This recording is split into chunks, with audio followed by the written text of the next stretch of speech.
Hello everyone, I am the storyteller and I am here to help you today. I know you use this video to fall asleep, so before that, like the video and subscribe to the channel. Also, where are you from and what time are you watching? Now get comfortable and relax. The notification came at 3:47 a.m. I was halfway through my shift at the warehouse, running inventory on industrial cleaning supplies under the harsh fluorescent lights, when my phone buzzed against my thigh. The familiar chime of the security app made my stomach tighten. Not from fear, but from annoyance. Another false alarm, probably. The cheap cameras I'd installed last month had been triggering on shadows, on headlights sweeping across the window, on nothing at all. But when I glanced at the screen, the timestamp made me pause. Motion detected. Living room. The storm outside was fierce enough that I could hear it even through the warehouse's thick walls, rain hammering against the metal roof like artillery fire. Maybe the wind had knocked something over. Maybe the old building was settling again, creaking its arthritic joints in the weather. I opened the app. The live feed loaded slowly, pixels resolving into the familiar view of my studio apartment. The camera was mounted in the corner where the kitchenette met the living area, giving me a wide-angle view of most of the space. Everything seemed normal at first. My second-hand couch, the coffee table with its ring stains, the window with its view of the brick wall next door. Then I saw it. Someone was standing in the middle of my living room. My first thought was absurdly calm. That's not possible. I'd locked the door. I'd checked it twice, the way I always did, turning the handle to make sure the deadbolt had engaged. The windows were painted shut. Had been since I moved in 6 months ago. The landlord had apologized about it, promised to fix them, never did. The figure didn't move. It just stood there, facing the camera directly, as if it knew exactly where to look.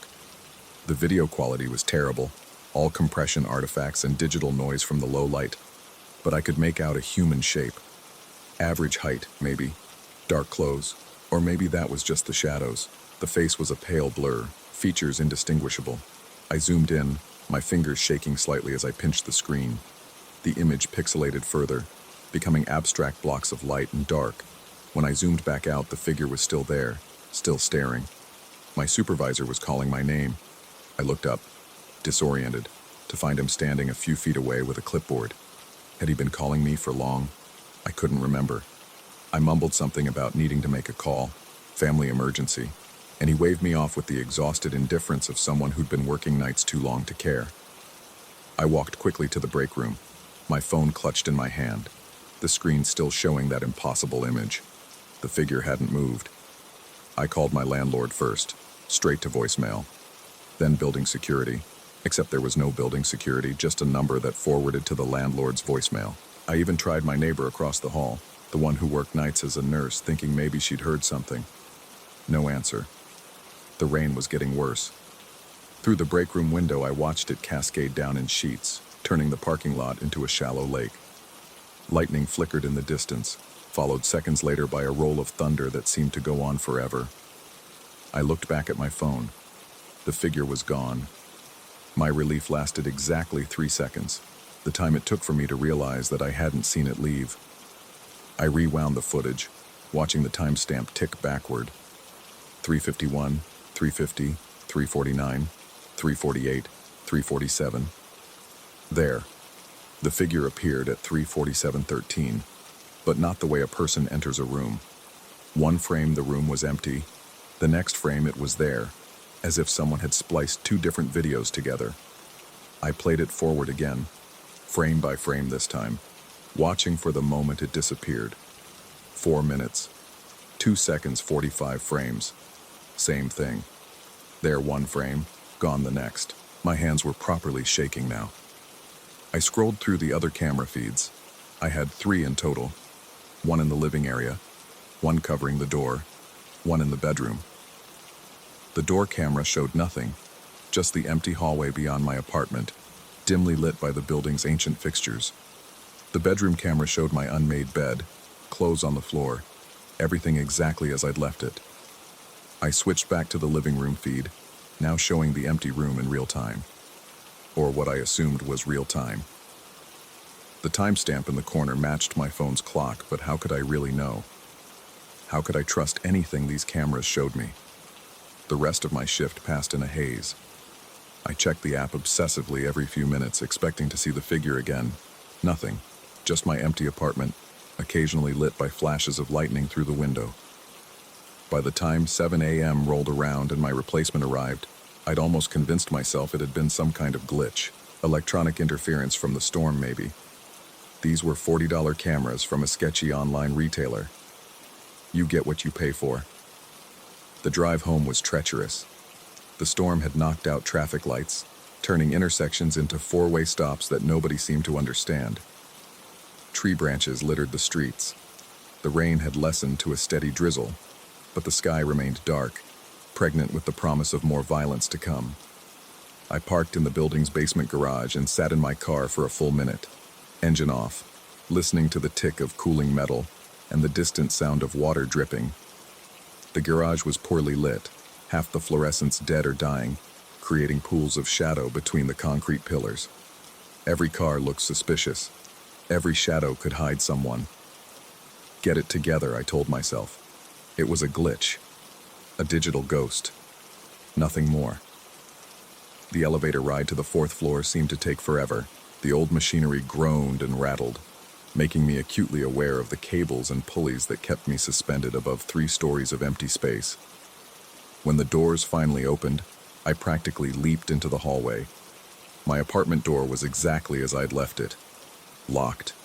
No signs of forced entry, no scratches around the lock, nothing out of place. I turned the key and pushed the door open slowly, listening. Silence. Just the hum of the refrigerator and the distant sound of rain against windows. I flicked on the lights and did a thorough search, checking behind the couch, in the closet, under the bed, anywhere someone could hide in a 500-square-foot studio. Nothing. Everything was exactly where it should be, down to the coffee mug I'd left on the counter and the mail I'd tossed on the table. But something felt wrong. Not different exactly, but wrong in a way I couldn't articulate. Like when you return to a childhood home and all the furniture is the same, but the proportions feel off. The angles of the room seemed subtly incorrect, as if the walls had shifted a few degrees while I was gone. I pulled out my phone and opened the security app, checking the recorded footage from when I'd been searching the apartment just now. There I was, captured in grainy black and white, moving through the space, looking behind furniture, opening doors. The timestamp matched. Everything seemed normal. Then I noticed something that made my skin crawl. In the footage, as I was checking under the bed, there was a moment, just a fraction of a second, where my image seemed to split, like a double exposure or a glitch in the matrix. 2 of me, occupying the same space, slightly out of sync. I rewound and played it again. There, 8:13:27, a brief doubling, so quick you'd miss it if you weren't looking. I walked to the spot where it had happened, stood exactly where I'd been standing in the video.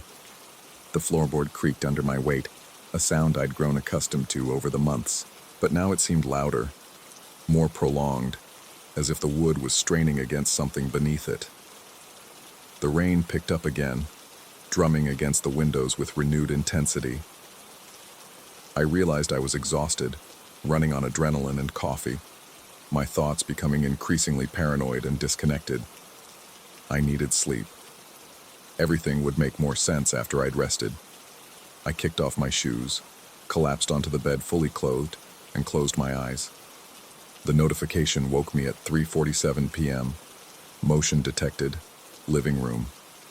My mouth was dry, my head foggy with the disorientation of daytime sleep. For a moment, I couldn't remember why the notification filled me with such dread.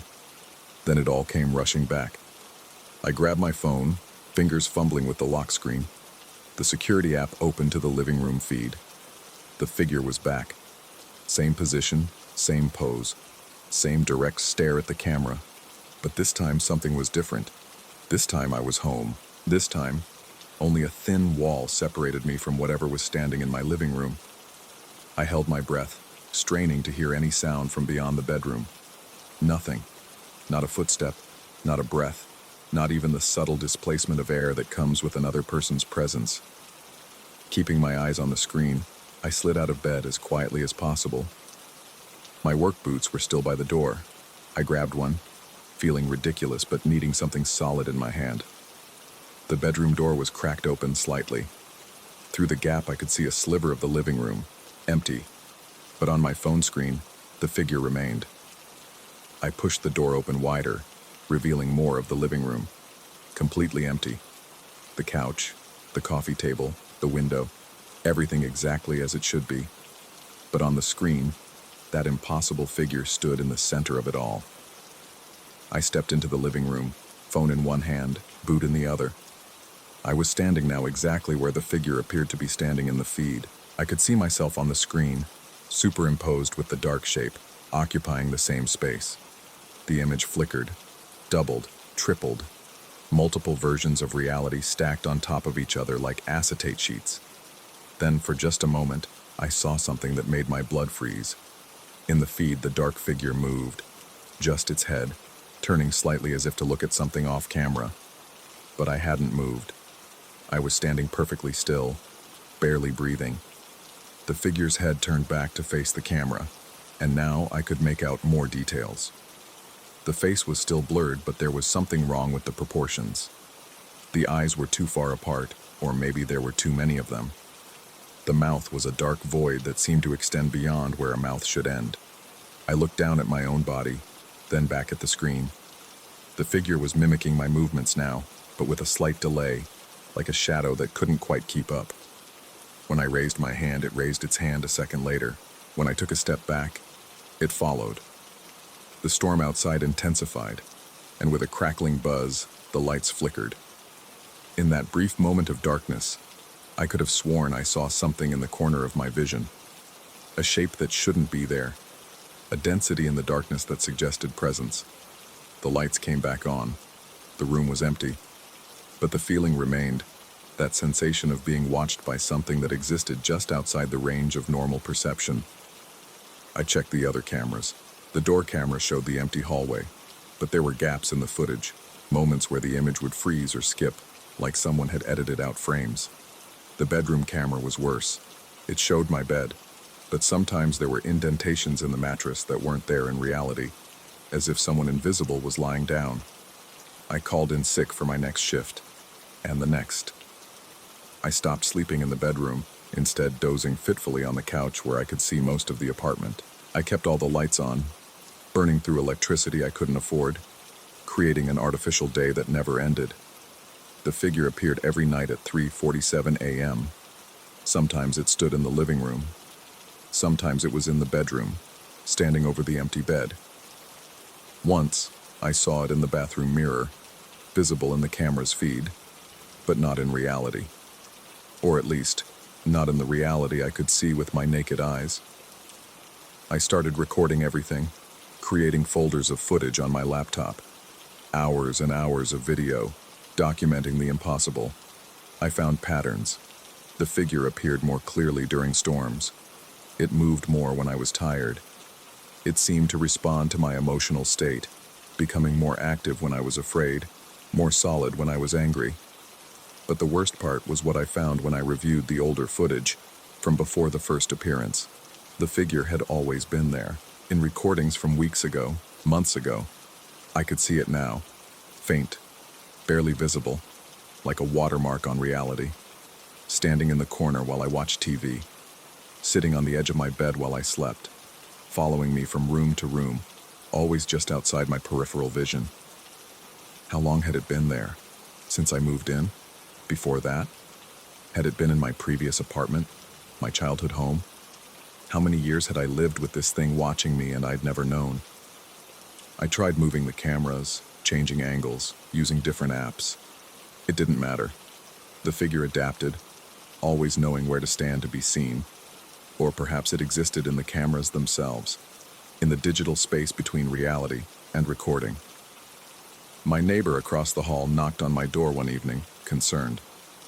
She said I looked terrible, that she could hear me talking to myself at all hours. I wanted to show her the footage, to prove I wasn't losing my mind. But when I pulled up the videos on my phone, The figure wasn't there.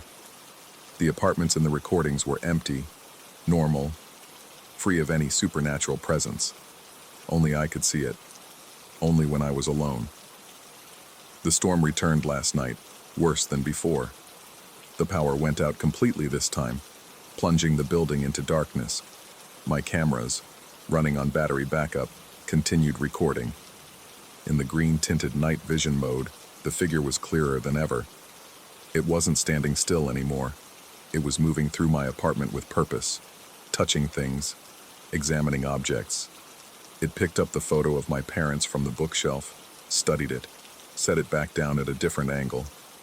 It opened drawers, rifled through papers, read my mail, and then it did something that shattered what was left of my grip on reality. It sat down at my desk and opened my laptop. The bedroom camera, positioned perfectly, captured it typing. I watched in horror as it accessed my files, my photos, my entire digital life. It opened the folder where I'd been saving all the security footage, and one by one began deleting the files. But here's the thing, my laptop was closed. In reality, sitting right next to me on the couch, it was closed and powered off. Yet in the camera feed, I could see the screen's glow illuminating that awful, distorted face as it methodically erased the evidence of its own existence. When the power came back on, the footage was gone. All of it. Weeks of recordings, vanished as if they'd never existed. The only proof I had left was my own memory, and even that felt unreliable now. It's 3:44 a.m. as I write this. 3 minutes until the figure appears.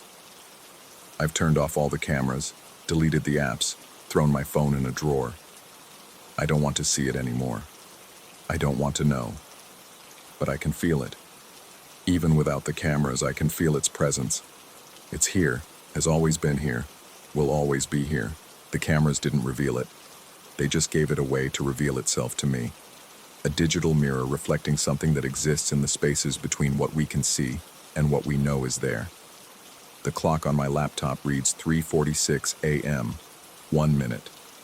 I close my eyes, but I can still see it behind my eyelids, that pale face with its impossible features, standing in the center of my living room, waiting, always waiting. 3:47 a.m. I don't need to look. I know it's there, standing exactly where it always stands, staring at the corner where the camera used to be. Or maybe it's staring at me. Maybe it always has been. The storm is passing. The rain has softened to a whisper against the windows. In a few hours, the sun will rise and I'll go about my day, pretending everything is normal. I'll go back to work eventually. I'll smile at my neighbors. I'll live my life, but I'll always know it's there. In every reflection, every shadow, every glitch in my vision when I'm too tired to focus. It's found a way in, not through doors or windows, but through the cracks in perception itself. And the worst part? The part that keeps me awake even when exhaustion claws at my consciousness? Sometimes when I catch a glimpse of myself in the bathroom mirror or the dark window at night, I'm not entirely sure which one of us is real anymore. Maybe I'm the one who only exists in the cameras. Maybe I'm the glitch, the ghost in someone else's machine. Maybe I've been standing in someone else's living room all along, staring at them through their screens, waiting for them to notice me. The thought should terrify me. Instead, it feels like coming home. Story 2. The discovery came on a Tuesday morning that felt like any other, except it wasn't. I just pulled into my driveway at 7:31 a.m., exhausted from another 12-hour shift at the distribution center. My eyes burned from the fluorescent warehouse lights, and my shoulders ached from loading trucks all night. The small bungalow I rented on the outskirts of town looked especially inviting in the soft morning light. Weathered blue siding, peeling white trim, and that crooked mailbox I kept meaning to fix. I fumbled with my phone while walking to the door, intending to check the weather. Instead, my thumb found the smart doorbell app. I don't know why I opened it. Maybe some primitive instinct, the kind that makes you check locks twice or glance over your shoulder in empty parking lots. The notification badge showed 17 alerts from the past week. Strange, I rarely got visitors. What I saw next made my blood turn to ice water. Every single alert was time-stamped at 7:20 a.m. Not 7:19 or 7:21, but exactly 7:20. 7 days straight. I scrolled back further. 2 weeks. 3. The pattern held perfect and unbroken. Someone had been ringing my doorbell every morning, exactly 10 minutes before I arrived home. My hands trembled as I opened the first video. The figure filled the frame, impossibly tall, maybe 7 feet, wearing a dark hooded sweatshirt that obscured any facial features. They stood perfectly still, arm extended toward the doorbell, but what disturbed me most was their posture. They weren't looking at the door or checking their phone like a normal delivery person might. The hood was angled directly at the camera, as if they knew I'd be watching this recording later, as if they were performing for an audience of one. The figure held that position for exactly 30 seconds, then turned and walked out of frame with movements that seemed wrong. Too fluid, like watching someone walk underwater or in slow motion, though the timestamp showed normal playback speed. I checked another video, then another, each one identical, same figure, same 30-second performance, same unsettling exit. My mouth went dry. The morning sun suddenly felt cold on my skin. Inside, I deadbolted the door and drew every curtain.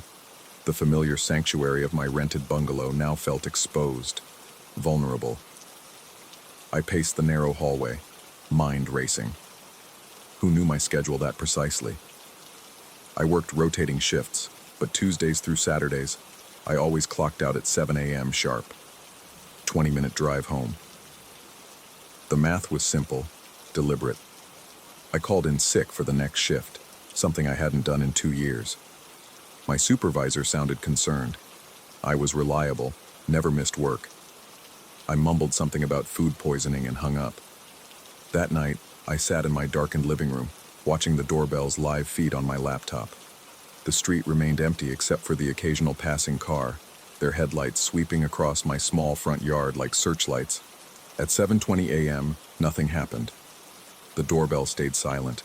The feed showed only my empty porch, the worn wooden boards I'd been meaning to restain, the ceramic pot with the dead succulent I'd forgotten to water. I felt almost disappointed, like a child whose monster failed to appear after finally working up the courage to look under the bed. But then I checked the recorded footage from that morning, and my disappointment transformed into something far worse. There it was, time-stamped 7:20 a.m., while I'd been sitting 5 feet from the door. The tall figure, the 30-second pose, the fluid exit. The doorbell had never chimed. My laptop, connected to the same system, had shown nothing. Yet the recording existed, impossible and undeniable. I downloaded the video and played it frame by frame. In the final moments, just before the figure disappeared from view, I noticed something I'd missed before. Their shadow. Despite walking away from my house, their shadow stretched toward my door, long and dark, as if the sun was setting behind them rather than rising in the east where it should have been. Sleep became impossible. I started arriving home at different times, 7:15, 7:25, 7:18. But the recordings never changed. Always 7:20 a.m., always the same figure, always that impossible shadow.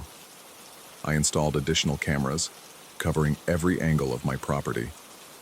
They showed nothing while the doorbell faithfully documented its daily visitor.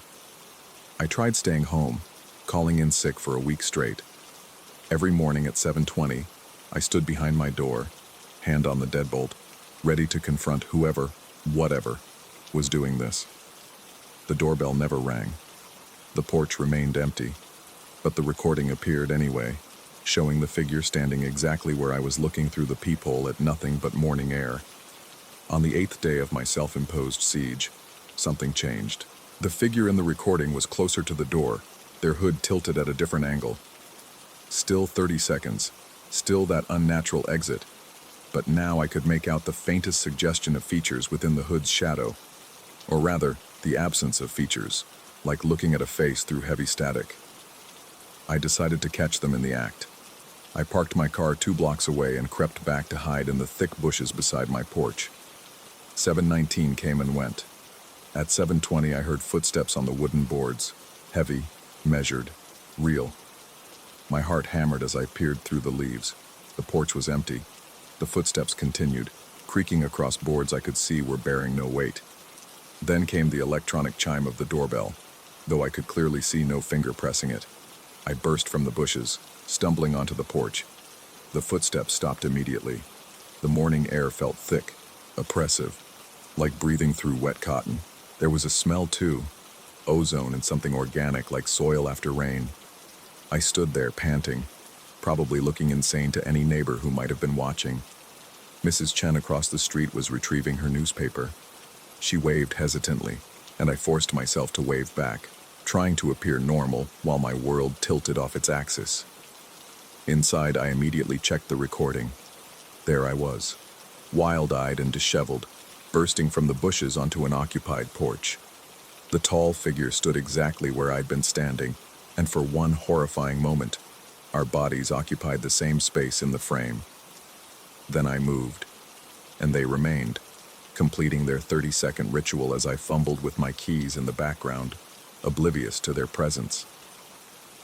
I started researching the house's history.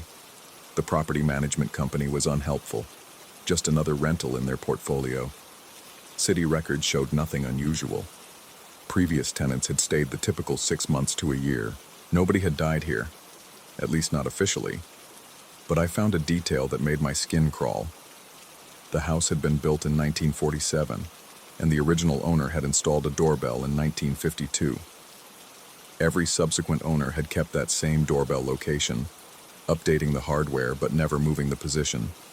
7 decades of finger pressing that exact spot. The videos began changing more dramatically. The figure grew closer each day until their face, or the void where a face should be, nearly touched the camera. I could see into the hood now, into a darkness that seemed to extend beyond the fabric's physical boundaries, like looking into a tunnel that shouldn't exist. Sometimes I thought I glimpsed movement in that darkness, shapes that might have been features, or might have been something else entirely. I stopped going to work altogether. I couldn't explain why I needed time off.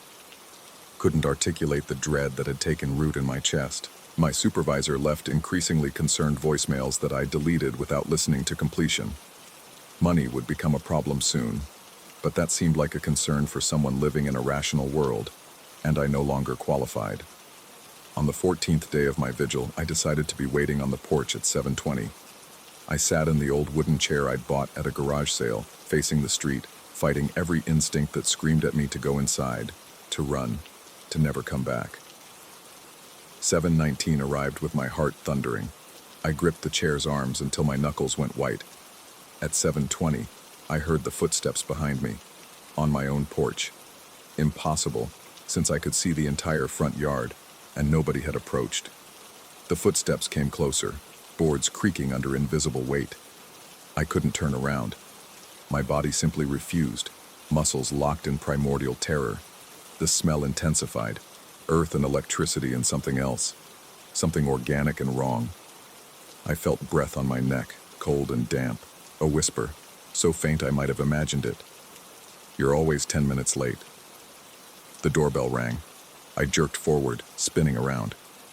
The porch was empty, but the recording showed me in the chair, and the tall figure standing directly behind me, one grotesquely elongated hand resting on my shoulder. In the video, I didn't react to their touch. I just sat there, staring straight ahead, while they leaned down toward my ear. That night, I packed everything I could fit in my car. I didn't care about the lease, the security deposit, the job I'd abandoned. Some thresholds once crossed can't be uncrossed. As I loaded the last box, Mrs. Chen called out from her garden. "Moving out already? You've only been here, 4 months?" 6 months, I corrected automatically, then froze. How did I know that? I'd moved in. When had I moved in? The date felt slippery in my mind, like trying to hold water. She gave me a strange look.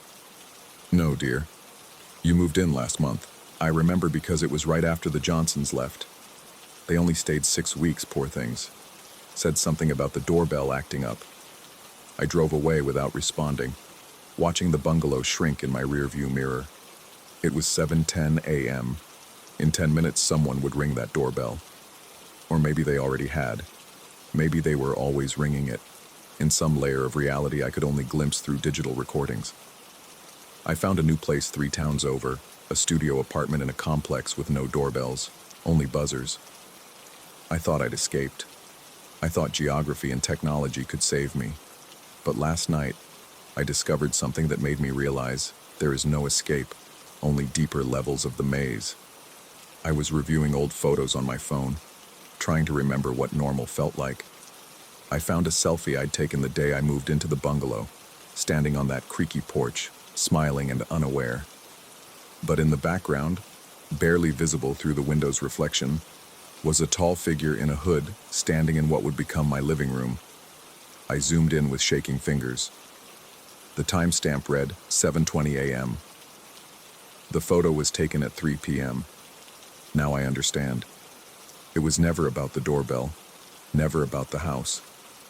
The 10-minute gap wasn't when they arrived. It was when I was supposed to be there. Every morning at 7:20 a.m. somewhere, in some version of that moment, I'm walking up those porch steps, and they're waiting. They're always waiting. I check my new apartment's buzzer system obsessively now. No recordings yet, but I know it's only a matter of time. Time isn't what I thought it was. Neither am I.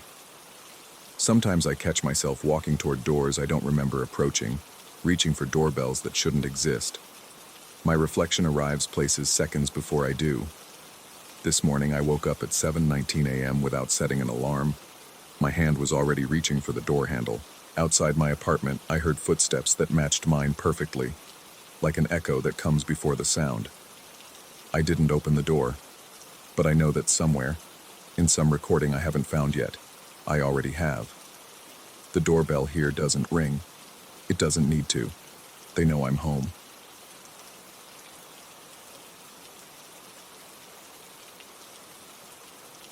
Story 3.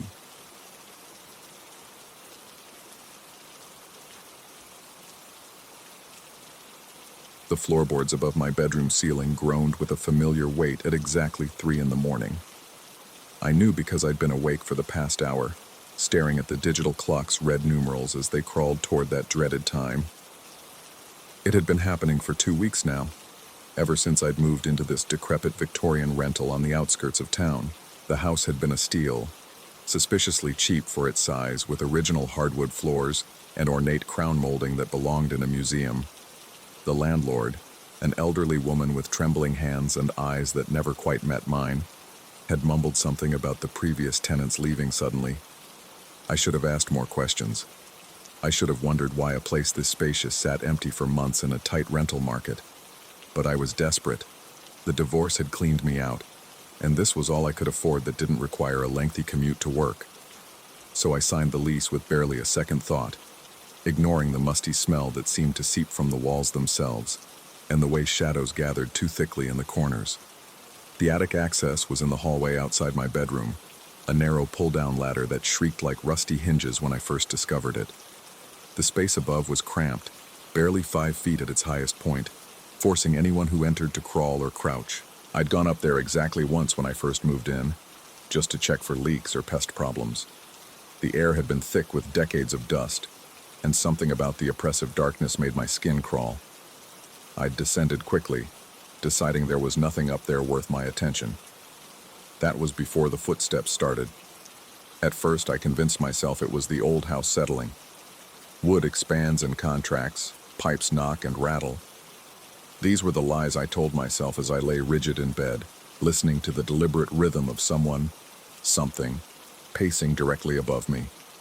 The pattern never varied. 7 steps in one direction, a pause, then 7 steps back. Always at 3 in the morning, always lasting exactly 13 minutes. By the 3rd night, I'd started sleeping on the couch downstairs. But even from the living room, I could hear it, that measured tread that seemed to follow some incomprehensible routine. During the day, I'd stand in the hallway, staring up at the attic door, trying to summon the courage to investigate.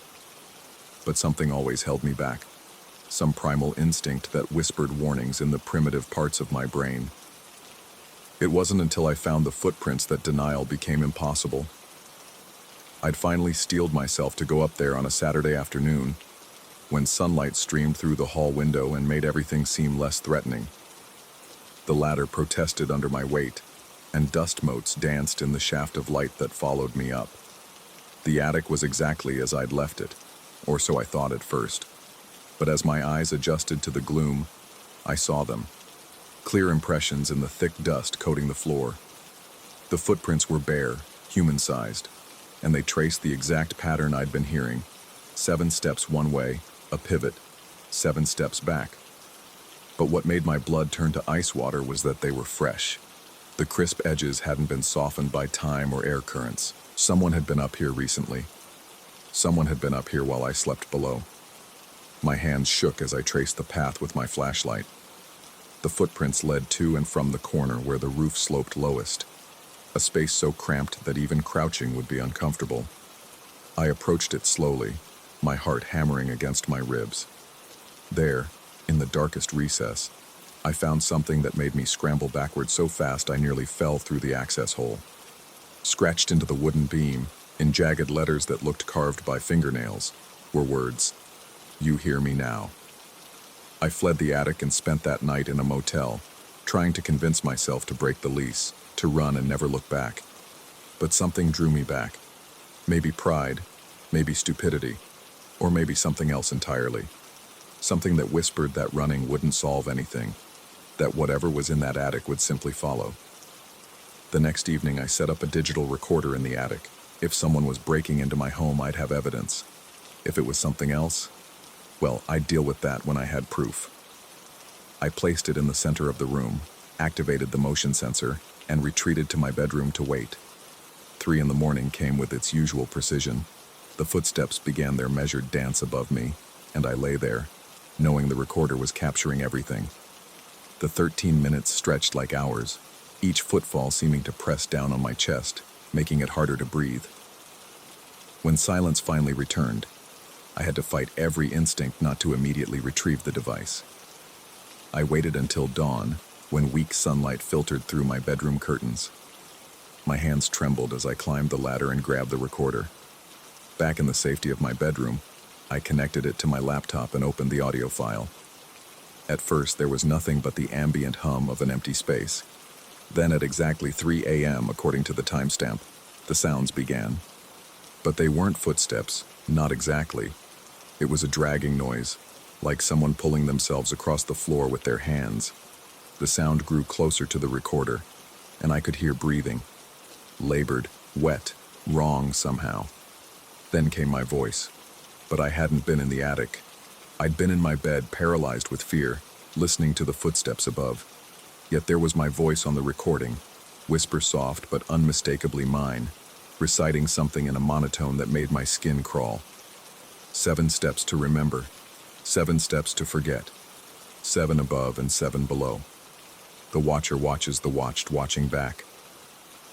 The words repeated 3 times, growing fainter each time, as if moving away from the recorder. Then silence. I played it again, certain I was misunderstanding, but there was no doubt. It was my voice, my exact intonation, even the slight rasp I get when I whisper. I should have left then, packed everything and fled without looking back. Instead, I found myself drawn into an obsessive investigation. I researched the house's history at the library, combing through property records and old newspapers. The house had been built in 1892 by a reclusive doctor who'd lost his medical license for unspecified, irregular practices. He'd lived alone until his death in 1924, found in the attic, having apparently been dead for weeks before anyone noticed. The records after that were spotty, but I found a pattern. Tenants never stayed long. The house would be occupied for a few months, maybe a year, then stand empty again. The reasons varied: job relocations, family emergencies, sudden illnesses. But the frequency was unsettling. I installed cameras next, small wireless ones that could capture the attic in night vision. I watched the feeds obsessively, but they showed nothing during those 13 minutes at 3 in the morning. The footsteps continued. The recorder captured more instances of my voice saying things I'd never said, but the cameras remained frustratingly empty. It was as if whatever was happening existed in some space adjacent to reality, bleeding through in sound but not in sight. My sleep deteriorated. I started seeing movement in my peripheral vision during the day, shadows that shouldn't be there, figures that vanished when I turned to look. My reflection in mirrors seemed delayed by a fraction of a second, as if it had to remember to copy my movements. Food tasted wrong, like everything was slightly synthetic. The world felt thin, like tissue paper that might tear if I pressed too hard against it. The breaking point came 3 weeks after I'd first heard the footsteps. I woke at 2:45 a.m. with an overwhelming compulsion to go to the attic. It wasn't fear or curiosity. It was need, like the urge to breathe after being underwater too long. I tried to resist, gripping my sheets, telling myself to stay in bed. But my body moved without my permission, feet finding the floor, legs carrying me to the hallway. The ladder was already down, though I knew I'd pushed it up before bed. I climbed without wanting to, my movements mechanical and precise. The attic was different in the darkness, larger somehow, the angles wrong, the ceiling higher than it should be. And I wasn't alone. I couldn't see it directly, but I knew something was there, occupying the same space I was, existing in the gaps between heartbeats. The air was thick, almost solid, and breathing felt like drowning in reverse. My feet began to move in the familiar pattern. 7 steps forward, turn, 7 steps back. But I wasn't controlling them. I was a passenger in my own body, watching through eyes that no longer felt entirely mine. As I paced, I heard my voice speaking, but my mouth wasn't moving. Or maybe it was, and I couldn't feel it anymore. The words spilled out in a continuous stream, overlapping and echoing. The watcher becomes the watched. The keeper becomes the kept. 7 steps up and 7 steps down. The attic holds what the basement grounds. You were always here. You will always be here. This is the between place, where the sleeper wakes and the waker sleeps. The words meant nothing and everything. They felt ancient, like they'd been spoken in this space long before the house was built, before the land was claimed, before humans walked upright. They were a truth I didn't want to understand, a reality I couldn't accept. I don't remember descending the ladder or returning to bed. I woke, if I ever truly slept, at 7 a.m. with dirt under my fingernails and scratches on my arms that spelled out words in a language I couldn't read. The recorder in the attic had captured 6 hours of continuous whispering, all in my voice, telling stories about lives I'd never lived and deaths I'd never died. I still live in the house. I want to leave, but every time I try, I find myself back in the bedroom, as if I'd never left. The footsteps continue at 3 in the morning, and sometimes I'm not sure if I'm hearing them or making them. The attic door stays open now. It won't close no matter how many times I push it up. Sometimes during the day, I catch glimpses of someone in my peripheral vision, mimicking my movements with a slight delay. When I look in mirrors, there's a moment, just a fraction of a second, where my reflection continues what it was doing before it remembers to copy me. And sometimes, in that brief instant, I swear it's standing in an attic, pacing 7 steps forward and 7 steps back, its mouth moving in words I can't quite hear. The recorder still runs every night, and every morning I listen to my voice saying things I don't remember thinking. Last night it said something new. The original tenant never left. He just learned to share space. You're learning too. 7 steps to remember who you were. 7 steps to forget who you're becoming. Soon you won't know the difference. Soon you won't need to. I've stopped checking the recordings. I've stopped counting the days. Time feels elastic here, stretching and compressing without pattern. Sometimes I think I've been here for months. Sometimes it feels like years. The woman who rented me the house doesn't answer my calls anymore. Or maybe I'm not actually calling. It's hard to tell what's real when reality itself seems negotiable. The footsteps have changed. They're louder now, more confident, as if whatever makes them no longer cares about being heard. Or maybe I'm just hearing them better. Maybe I'm finally listening with the right ears. I write this during the daylight hours, when I can still remember that I'm supposed to be afraid. But even now, as the sun sets and shadows lengthen, I feel the pull of the attic. Tonight, I know I'll climb those stairs again. I'll pace those 7 steps, and maybe, finally, I'll understand why the pattern matters. Why it's always been 7, why it has to be at 3 in the morning. Or maybe I already understand, and I'm just pretending I don't. Maybe I've always understood. Maybe that's why I'm really here. The footsteps above have started early tonight. It's only 2:47, but they're insistent, almost urgent. And for the first time, they're not following the pattern. They're coming down the ladder. They're in the hallway. They're at my door. But I'm not afraid anymore, because I just looked at my feet, and they're covered in dust. And I can't remember the last time I left this attic. Story 4. Fluorescent lights in the break room hummed at a frequency that made my teeth ache. 3:47 a.m. The night shift at the bottling plant stretched ahead of me like a dark tunnel with no visible end. Just the endless conveyor belt and the mechanical clatter that had become the soundtrack to my insomnia. I pulled out my phone, more out of habit than expectation. The screen glowed pale blue in the dimness, casting shadows across my hands that looked wrong somehow, fingers too long, joints at odd angles. I blinked and they looked normal again. 15 hours awake will do that to you. The notification appeared without sound. No preview, no name, just a message icon that seemed to pulse with an urgency I could feel in my chest. I tapped it, and the words materialized in stark white letters against black. Don't go home tonight. He's waiting. My thumb hovered over the screen, but before I could process what I'd read, the message dissolved. Not deleted, dissolved. The letters fragmenting like ash and wind, leaving nothing but my reflection staring back from the darkened glass. I checked my message history. Nothing. No unknown numbers, no deleted conversations, no trace that anything had ever been there at all. The break room suddenly felt colder, and I became acutely aware of the silence that had settled over the factory floor. Even the machinery seemed to have paused, holding its breath. The rest of the shift passed in a fog of repetitive motion and mounting unease. Every time I glanced at my phone, I expected to see the message again, but the screen remained stubbornly blank.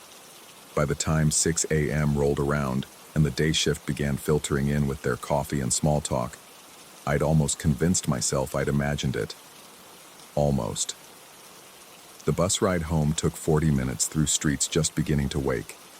I watched the city scroll past the grimy windows, ordinary and solid, and felt the knot in my chest start to loosen. Exhaustion settled over me like a heavy blanket, and by the time I climbed the 3 flights to my apartment, the message had receded to something dreamlike and unreal.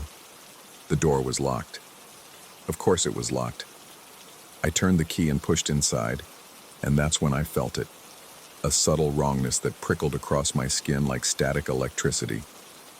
The chair, the wooden chair I kept by the window, the one I always positioned at a precise angle so I could watch the street while drinking my morning coffee, had been moved. Not dramatically, just turned a few degrees to the left, facing the door instead of the window. I stood in the doorway, my bag still slung over one shoulder, staring at that chair. The apartment was silent except for the hum of the refrigerator and the distant murmur of traffic. I walked slowly into the kitchen, my footsteps too loud on the linoleum, and opened the cabinet to put away the lunch container I'd brought back from work. The cabinet door was already open, just slightly, a crack of darkness between the door and the frame, but I always closed them. Always. Some habits become rituals when you live alone, small acts of order imposed on the chaos of solitary existence. And then I smelled it. Cigarette smoke. Not fresh, but lingering, woven into the fabric of the air like an invisible stain. I hadn't smoked in 6 years, not since my father's funeral, not since I'd scattered his ashes and sworn off everything that reminded me of him. I checked every room, looked behind the shower curtain, opened the closet where my few clothes hung in neat rows. Nothing. No signs of forced entry, no missing valuables, no rational explanation for the chair or the cabinet or the smell that seemed to grow stronger the more I tried to identify it. I called the landlord. He suggested I'd moved the chair myself and forgotten. that maybe a neighbor smoked and the scent was drifting through the vents. He said it kindly, with the patient tone people use when they think you're wasting their time. I didn't mention the message. Something told me that would push the conversation from mildly concerned into actively worried about my mental state. Sleep wouldn't come. I lay in bed watching the ceiling fan rotate, counting the revolutions, trying to sync my breathing to its rhythm. But every sound became amplified in the quiet. The building settling, pipes groaning, footsteps in the apartment above that seemed to pace back and forth, always stopping right above where I lay. The next night at work, I was jumpy, making mistakes. I dropped a clipboard, knocked over a stack of forms, startled badly enough when a coworker touched my shoulder that he actually backed away and asked if I was okay. I told him I was fine, just tired, but I could see the doubt in his eyes. I avoided checking my phone during break. Some superstitious part of me had decided that looking at it had summoned the message, and if I just didn't look, everything would return to normal. But when I got home at 6:30 a.m., the wrongness was worse. The chair had moved again. This time it was in the center of the room, facing my bed, positioned as if someone had been sitting there, watching the empty sheets where I should have been sleeping. The cabinet in the kitchen was wide open, all the doors, every single one, gaping like mouths frozen in silent screams. And on the small table by the window, my coffee cup sat steaming. Fresh coffee, still hot. I hadn't made coffee. I'd come straight home, hadn't even taken off my jacket. The cup sat there, mocking me with its impossible warmth, and I backed toward the door, my hand fumbling for the knob behind me. I spent that day at a diner 4 blocks away, drinking bitter coffee and watching the door, waiting for someone to walk in who looked wrong, who felt wrong. But everyone was just tired workers and early risers going about their ordinary lives. The waitress eventually asked if I needed anything else, and the concern in her voice made me realize I'd been sitting there for 6 hours. That night, I told my supervisor I was sick. He didn't believe me, I could tell, but he let me go home early. I walked the long way, taking side streets I didn't know, stopping frequently to look behind me. The city at 3 a.m. is a different creature than at dawn, darker, emptier, full of shadows that move when you're not quite looking at them. I stood outside my building for 20 minutes before I found the courage to go inside. The stairwell smelled like old cooking grease and something else, something acrid that I couldn't place. Each step creaked under my weight, announcing my presence to anyone who might be listening. My door was locked, but when I opened it, the smell hit me immediately. Not just cigarette smoke this time, but something personal, intimate. My father's cologne, the cheap drugstore brand he'd worn every day of his life. The smell that had clung to his clothes even after we donated them all. The chair was by the window again, but this time there was something on it. A photograph. I knew it without having to look, knew it with a certainty that made my hands shake as I crossed the room. It was a picture of me and my father, taken the summer before he died, standing in front of his old truck. I'd thrown away every photo I had of him. I'd been thorough, almost obsessive about it, needing to erase every reminder of the man who'd spent 20 years telling me I'd never amount to anything. But here it was, creased and faded, as if it had been carried in a wallet for years. I grabbed my phone with trembling fingers and called the police. They arrived 40 minutes later, 2 officers who looked tired and vaguely annoyed. They checked the locks, examined the windows, walked through the apartment with their flashlights, finding nothing. No signs of forced entry, no evidence of an intruder. One of them suggested I install a security camera. The other recommended I call a friend, stay somewhere else for a few nights. Neither of them asked about the photograph. I'd put it in my pocket before they arrived, some instinct telling me that showing them would make everything worse. I started documenting everything. I wrote down the times things moved, took photos of the apartment before I left, and when I returned, trying to build a case that would convince someone, anyone, that I wasn't losing my mind. But the more I documented, the more the evidence seemed to work against me. How could I prove that I hadn't moved the chair myself? How could I demonstrate that the cabinet doors opened on their own? The photographs showed subtle changes, things that could easily be attributed to faulty memory or stress-induced confusion. The messages started appearing regularly after that. Never at the same time, never with any pattern I could predict. They came during my breaks, while I was walking home, once while I was in the shower, and found my phone lying on the bathroom counter when I knew I'd left it in the bedroom. Always the same words, always dissolving before I could screenshot them. He's waiting. Don't come home. He's been here all along. I stopped sleeping. Not consciously, but sleep became impossible. Every time I closed my eyes, I felt watched. That crawling sensation of unseen eyes tracking my every movement. The apartment developed sounds it had never had before, creaking where no one walked, whispers that might have been pipes but sounded too much like breathing, a rhythmic tapping that seemed to come from inside the walls. I tried to leave. Packed a bag, made it as far as the door, but couldn't force myself to turn the knob.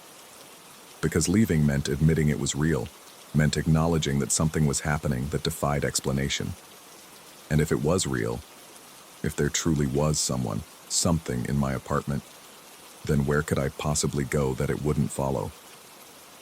The worst part came 3 weeks after the first message. I got home from work to find the chair positioned exactly where I would sit it. The cabinet doors were closed. The apartment smelled only of stale air and the faint mustiness that comes from too many sleepless nights. Everything was exactly as I would have left it. I should have been relieved. Instead, I felt a terror so profound it made my vision blur, because if everything was normal, if nothing had moved, it meant one of two things. Either whatever had been doing this was done with me, satisfied with whatever point it had proven, or I had been doing it all along. Moving the chair while in some fugue state, opening the cabinets in my sleep, placing that photograph I must have kept hidden somewhere even from myself.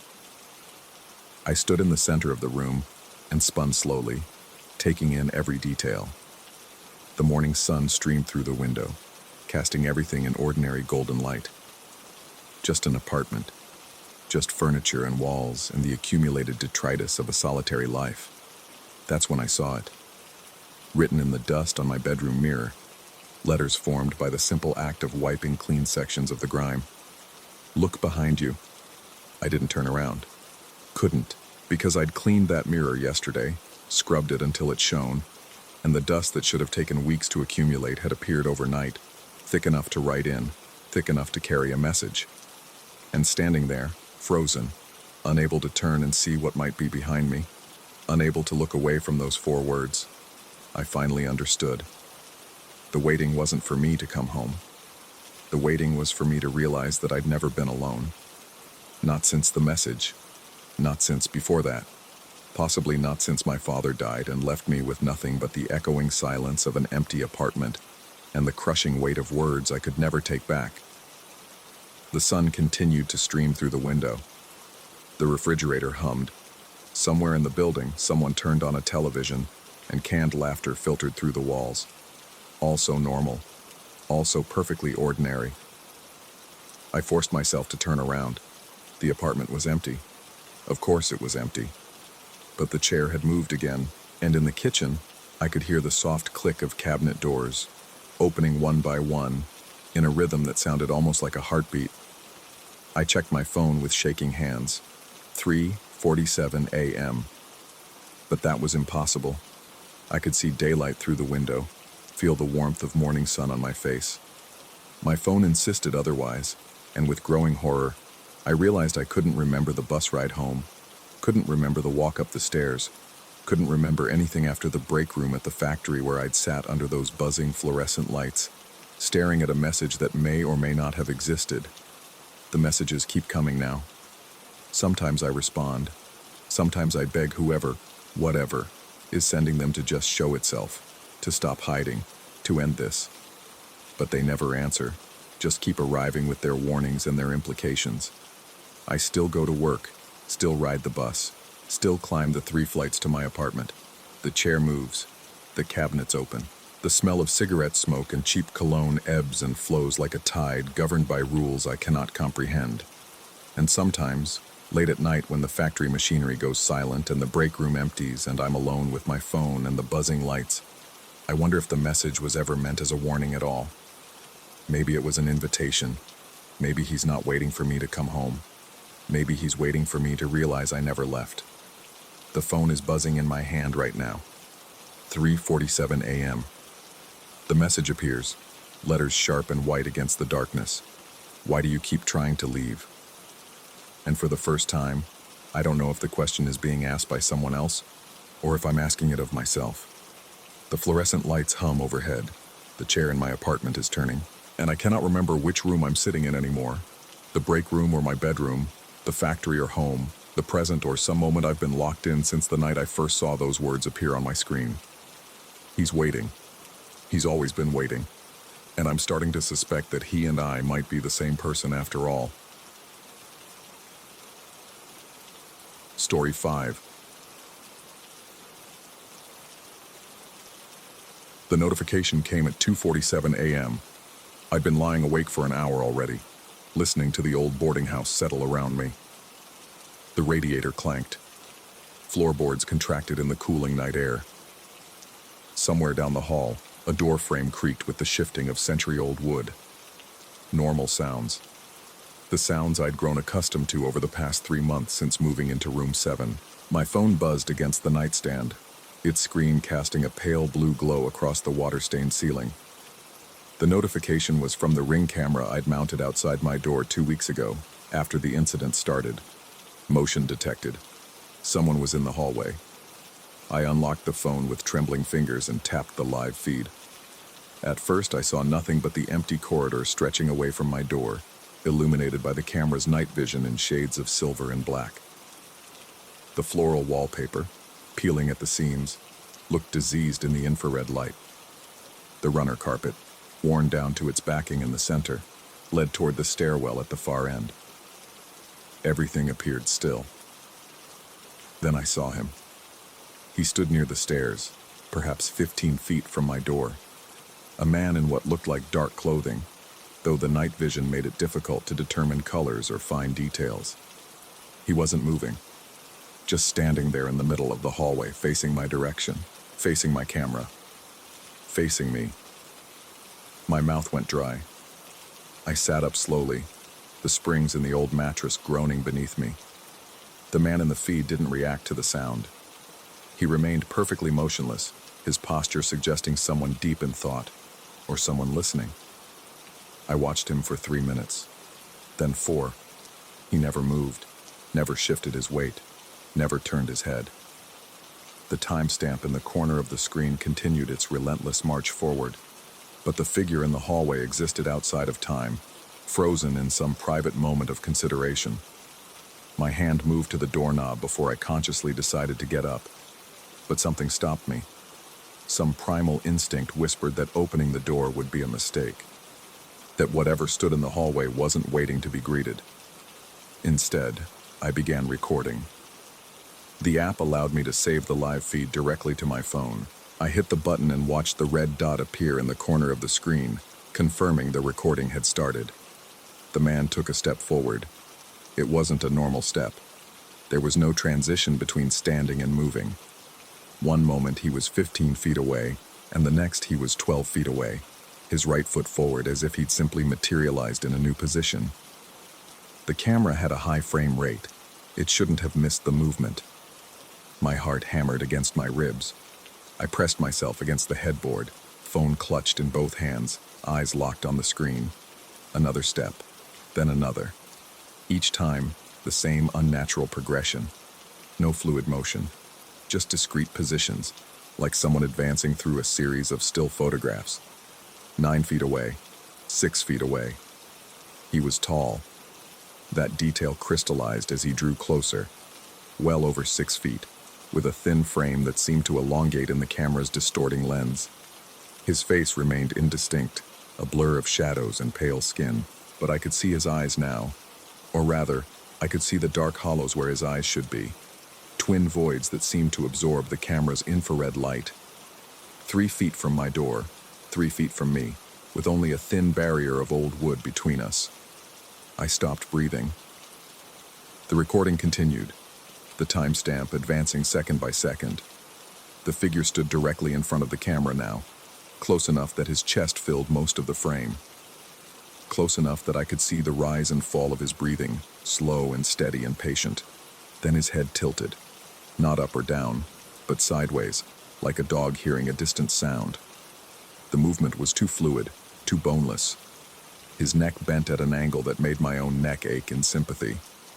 He was looking at the camera, looking at me, looking at him.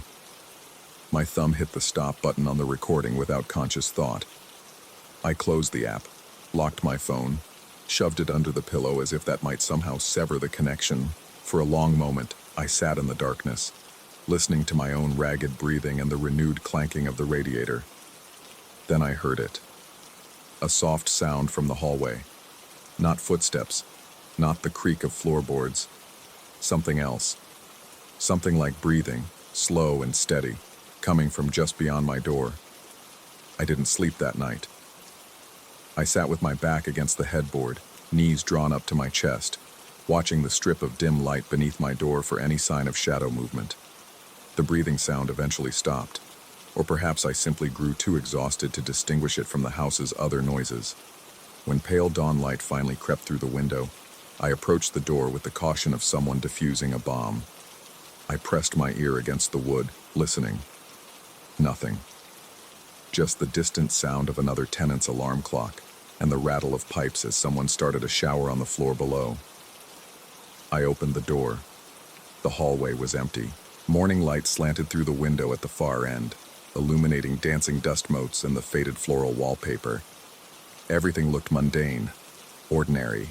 The worn carpet showed no footprints, no disturbance. The air smelled of old wood and the coffee someone was brewing downstairs. I stepped out and approached the landing, examining the floor. No signs anyone had been there. No indication that anything unusual had occurred. For a moment, I wondered if I'd dreamed the entire thing. But my phone was still under my pillow, and the notification was still in my history. Motion detected, 2:47 a.m. Back in my room, I sat on the edge of the bed and opened the Ring app. The recorded video from last night sat in my library, time-stamped and waiting. I hesitated before tapping it, some part of me already knowing what I would find. The video opened with the empty hallway. The timestamp showed 2:47:23 a.m. I watched for 10 seconds, 20. The corridor remained empty. At the 30-second mark, the feed suddenly pixelated, squares of corrupted data spreading across the screen like a digital infection. The image froze. The audio track cut out. Then the video jumped forward, skipping to 2:51:14 a.m., showing the empty hallway once again before the recording ended. 4 minutes of footage, gone, corrupted. The exact 4 minutes when the man had been standing in the hallway. I played it again. Same result. The corruption was clean, surgical. It erased only the portions that mattered, leaving the before and after intact as if to prove I hadn't imagined the notification, hadn't imagined opening the app and seeing something there. Over the following week, it happened 3 more times, always between 2 and 4 a.m. Always the same sequence. Notification, live feed showing the figure in the hallway, the gradual approach toward my door, then corrupted footage when I tried to review the recording. Each time I watched through the app as he came closer. Each time, he seemed to move differently, as if experimenting with how to approach. Sometimes he'd stop and start. Sometimes he'd stand in one place for minutes before advancing. Once, he raised his hand toward the camera, fingers splayed, and I could see that his palm was too pale, the skin stretched tight and bloodless. I tried to show the landlord. Mr. Chen lived on the ground floor and generally avoided dealing with tenant issues unless money or property damage was involved. When I knocked on his door, he answered in a bathrobe, squinting at me through thick glasses. The corrupted videos wouldn't play on my phone. Each time I tried to open them in his presence, the app crashed. He suggested I get more sleep, perhaps see someone about stress. The look in his eyes suggested he thought I was using substances I shouldn't be. I tried to explain the live feeds, the notifications, but without evidence my words sounded hollow, even to my own ears. A man stands in the hallway at night. He comes closer each time. He knows I'm watching. How could that sound like anything but paranoia? The ramblings of someone cracking under the weight of isolation and sleepless nights. That's when I started doubting myself. The logical part of my brain, the part that had earned a degree in engineering and prided itself on rational thinking, began to construct alternative explanations. Maybe there was no man. Maybe the motion sensor was malfunctioning, triggering false notifications. Maybe I was seeing patterns in static, the way humans see faces in wood grain or clouds. Maybe the stress of the new job, the loneliness of living in a city where I knew no one, the isolation of this creaking boarding house full of strangers was causing me to hallucinate. I stopped checking the live feeds when the notifications came.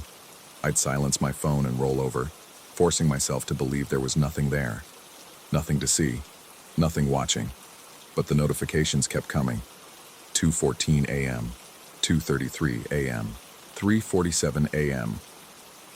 Like clockwork, my phone would buzz, and I'd lie there in the darkness, knowing that if I looked, he'd be there. Closer than before. Always closer. On the 10th night, I broke. The notification came at 2:52 a.m., and I grabbed my phone with shaking hands, some compulsion stronger than fear driving me to look. He was at my door, not standing in the hallway, not approaching from a distance. He was directly in front of the camera, inches away, his face filling the entire screen. I could see every detail now in the night vision's stark clarity. His skin was wrong, too smooth, like porcelain or plastic. His eyes were open but empty, nothing behind them but darkness. His mouth, when it opened, revealed something I couldn't process, some geometry of tongue and throat that didn't align with human anatomy. And he was smiling. I dropped the phone. It hit the floor with a crack, the screen facing down. In the silence that followed, I heard it again, that breathing sound from beyond the door. Slow, steady, patient. Then came the knock. 3 soft raps against the wood, polite, almost tentative, the sound a visitor might make, not wanting to disturb too forcefully. I didn't move, couldn't move. My body had locked up, every muscle rigid with a terror so profound it transcended physical sensation. The knock came again. 3 raps, same rhythm, same gentle pressure. "I know you're awake," said a voice from the hallway. It was wrong. The tone, the timbre, the way it seemed to come from everywhere and nowhere at once. It sounded like a human voice played backwards and then forwards again, leaving some distortion in the reversal. It sounded like my voice, but not quite. Like a recording of myself that I didn't remember making. "I see you watching," the voice continued. "Every night, watching through your little camera, watching through the screen. But you never open the door. Why don't you open the door?" My phone buzzed on the floor, another notification. Motion detected, as if the camera itself was insisting I look, demanding I witness whatever was happening in the hallway. "I'm getting closer," the voice said, and now it definitely sounded like me. My inflection, my cadence. "Every night I'm getting closer. Every time you watch, I can come a little bit nearer. That's how it works. The watching creates a bridge. Your attention is a door, and I'm almost through." The breathing sound grew louder, not from the hallway anymore, from inside my room, from the space behind me. I turned slowly, certain I would see him there, standing in the corner or beside the window or at the foot of my bed. But the room was empty, just my sparse furniture in the pre-dawn darkness. Yet the breathing continued, surrounding me, coming from the walls themselves. "Tomorrow night," the voice said from the hallway. "Tomorrow night I think you'll open the door. I think you'll want to see if I'm real. If any of this is real. That's what you're wondering now, isn't it? Whether you've lost your mind, whether this is happening or if you're having a breakdown. The uncertainty is worse than knowing, isn't it?" The voice was right. The not knowing had become unbearable. The constant questioning of my own sanity, the isolation, the fear that I was constructing an elaborate delusion. Part of me wanted to fling the door open, to confront whatever was there, to prove to myself one way or the other what was real. But I didn't. I stayed frozen on my bed, listening to that impossible breathing, until the sun rose and the sounds finally stopped. The next day, I made a decision. I packed my essentials into a duffel bag. I went to Mr. Chen and told him I was leaving, breaking my lease, and he could keep the security deposit. He didn't argue. Perhaps he saw something in my face that suggested arguing would be pointless. I left the Ring camera mounted outside my door. Let it watch an empty room. Let it record whatever came in the night, looking for someone who was no longer there to watch. But as I walked down the stairs, duffel bag over my shoulder, my phone buzzed in my pocket. One last notification. Motion detected. Room 7. I didn't look. I kept walking. Out the front door, down the street, away from the boarding house and whatever waited in its hallways. 3 weeks later, I live in a new apartment across town. Ground floor. No hallway. No cameras. I tell myself I made the right choice. I tell myself I escaped something, though I'm never quite sure what. But sometimes late at night, my phone will buzz with a notification from an app I thought I'd deleted. Motion detected. And when I check my app library, there it is. The Ring camera, still broadcasting from room 7, still mounted outside a door I no longer live behind. I've never opened the app to see what it's recording, never looked at the live feed.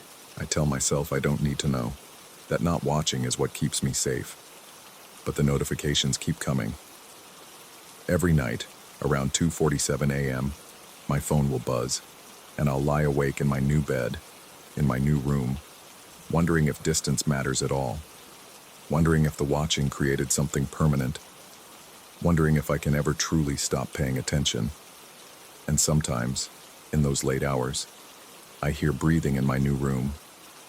Slow, steady, patient, getting closer. Story 6. The lease was crystal clear. 2 bedrooms, 2 tenants, split utilities. I signed without hesitation. The apartment sat 3 blocks from campus. Rent was reasonable, and my supposed roommate seemed ideal. Quiet, never around during the day, respectful of boundaries. Perfect for someone trying to finish their dissertation in peace. I never actually met him during the showing. The landlord mentioned he worked night shifts, kept odd hours. I'd glimpsed him exactly twice in those first 3 weeks.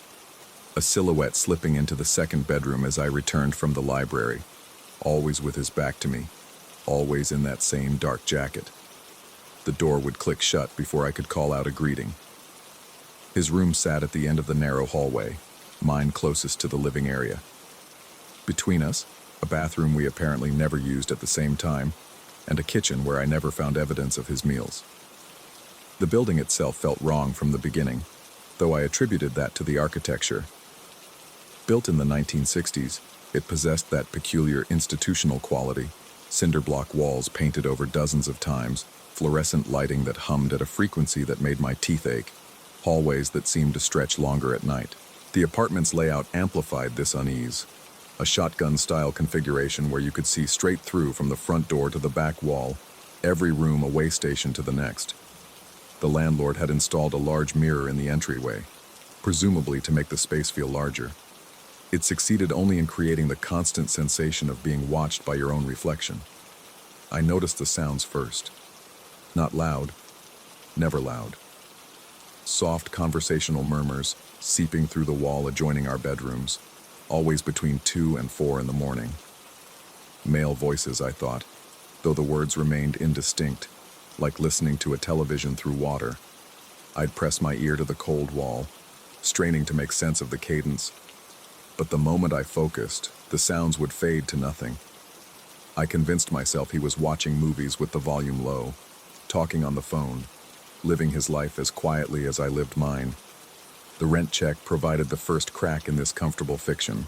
I'd placed my half in the landlord's mailbox on the 1st of the month, as instructed. On the 3rd, I received a text asking if I was having financial trouble, if I needed to discuss the payment. Confused, I called him immediately. I dropped the check Tuesday, I said. $250 like always. Silence stretched across the line, punctuated by static. The full amount is $250, he replied slowly. You're the sole tenant. Have been since you moved in. My throat constricted. But the lease says two bedrooms, two bedrooms, yes. One tenant. You signed a standard individual lease. There's no one else on the paperwork. I stood in the kitchen, phone trembling against my ear, staring down that long hallway toward the closed door of the second bedroom. Then who? Is someone staying with you? Because that's a violation of the lease terms. You need my written permission for overnight guests beyond 72 hours. No, I thought someone else lived here. Another pause. The previous tenant moved out 6 weeks before you arrived. The apartment was empty when you toured it. Are you feeling all right? I assured him I was fine, apologized for the confusion, and ended the call. Then I walked to the second bedroom door and knocked. The sound echoed wrong, too hollow, too resonant. No one answered. I tried the handle, locked from the inside. Through the gap at the bottom, I could see the lights were off. That night, I sat in my room with the door open, watching the hallway, watching that door. At 2:47 a.m., I heard the distinctive sound of a key turning in a lock. The second bedroom door opened. I saw the handle turn, saw the door swing inward on its hinges, but the hallway remained empty. Just that yawning darkness where a room waited. Then the door closed, softly, deliberately. I didn't sleep. The next morning I examined the door in daylight. Standard builder-grade hollow core, brass handle, no visible damage. I checked the lock mechanism, functional, though it required a key from the outside and could be locked from within by turning a small latch. When I pressed my face close to the gap between door and frame, I detected a smell I couldn't quite place. Not decay, nothing so obvious. Something like old paper and copper, and the particular mustiness of clothes left too long in a sealed drawer. I started making notes. Times I heard sounds. Times I thought I saw movement. Times I felt that crawling sensation between my shoulder blades that screams about unseen eyes. The list grew longer. The sounds became more frequent, and I began to notice the small disarrangements. Items moved, never far. A coffee mug shifted 3 inches to the left on the counter, a book repositioned on the shelf, my toothbrush facing the opposite direction in its holder. The kind of changes you could dismiss as your own forgetfulness, each one individually meaningless. Collectively, they formed a pattern of presence, of someone sharing this space, touching my things with invisible fingers. The conversations through the wall grew louder, still indistinct, but now I could separate two voices, one deeper, one higher, and more insistent. Sometimes they sounded argumentative. Sometimes they laughed, and that was worse, because the laughter felt directed outward, toward me, though I understood this was paranoia talking. I was sleeping poorly. My dissertation sat untouched. I'd started keeping my bedroom door locked at night, a chair wedged beneath the handle, though I couldn't articulate what I was protecting myself from. I ordered a wireless security camera, the kind marketed for keeping an eye on pets or package deliveries. I mounted it in the hallway, angled to capture both bedroom doors and the stretch of corridor between. The mirror in the entryway reflected back at the lens, creating an infinite regression of hallways and doors, each one slightly smaller and darker than the last. The first 3 nights of footage showed nothing. Empty hallways, stationary doors, my own brief appearances moving to and from the bathroom. I'd gotten the camera working on Wednesday. By Saturday, I'd almost convinced myself I was experiencing some kind of breakdown brought on by isolation and stress. I'd schedule an appointment with the campus counseling center on Monday, maybe get a prescription for something to help me sleep. Sunday morning, I reviewed the footage from Saturday night. At 2:51 a.m., the second bedroom door opened. The handle turned, the door swung inward, exactly as I'd seen before. The camera recorded the movement clearly, hinges pivoting, darkness beyond the threshold. But the hallway remained empty. No hand on the handle, no figure crossing the space. Nothing. Then I noticed the mirror. I had to rewind several times, enlarge the image, but there was no mistaking it. In the reflection, clear as daylight, a man stood in the hallway. Tall, wearing that dark jacket I'd glimpsed before. He faced away from the camera, hand extended toward the door handle, opening the door that opened itself in the real hallway. Then he stepped through. The reflection stepped through. while the actual doorway remained empty and dark. The door closed. The reflection disappeared. I watched the clip 17 times. I checked the camera settings, searched for explanations about digital artifacts or reflective anomalies. I found nothing that explained why a mirror would show something that wasn't there. Or perhaps something that was there but existed only in reflection, visible only in that reversed world trapped in glass. I didn't leave my room for the rest of the day.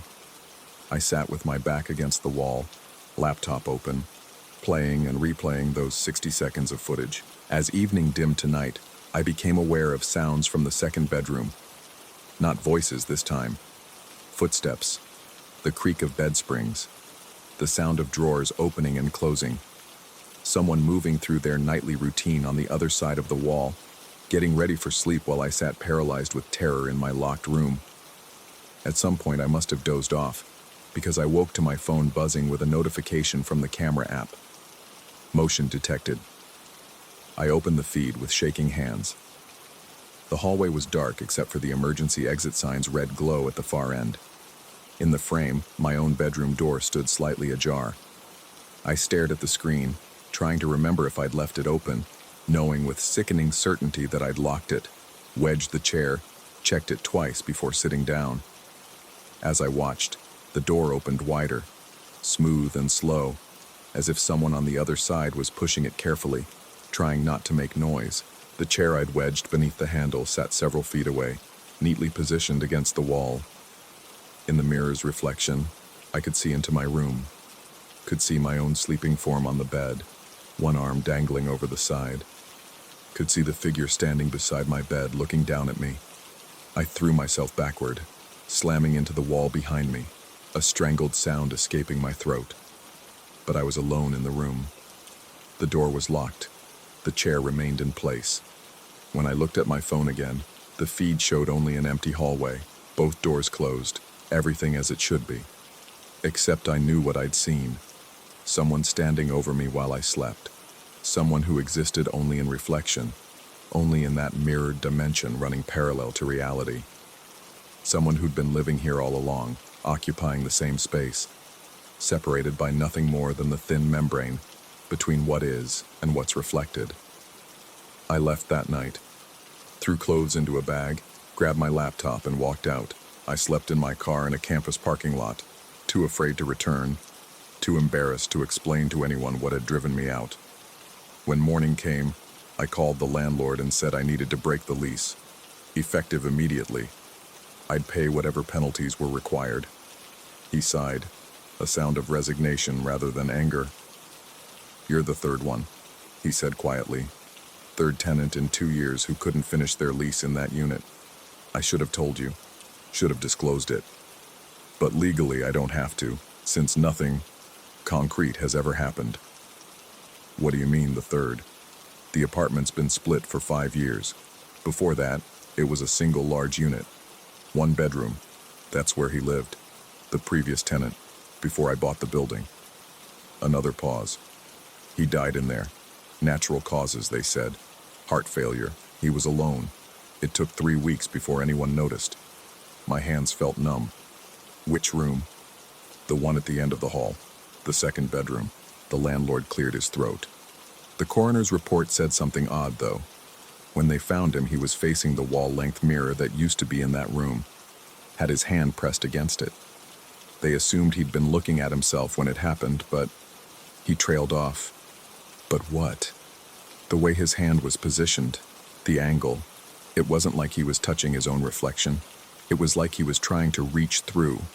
Or maybe... The landlord's voice dropped. Maybe like he was trying to push something back. I never returned to the apartment. The landlord agreed to have my belongings packed and shipped to a storage unit. I stayed with a friend, then found a new place, a studio apartment in a building with no mirrors, no roommates, no dark hallways stretching toward unseen rooms. But sometimes, late at night, I catch myself looking at reflective surfaces, windows, computer screens gone black, the polished surface of my phone, and I wonder if I'm seeing myself, or if something else is looking back, wearing my face, living in that reversed world where it's always 2:47 a.m., and doors open into darkness and someone stands beside your bed while you sleep. I wonder if it's still in that apartment, waiting for the next tenant, or if it followed me.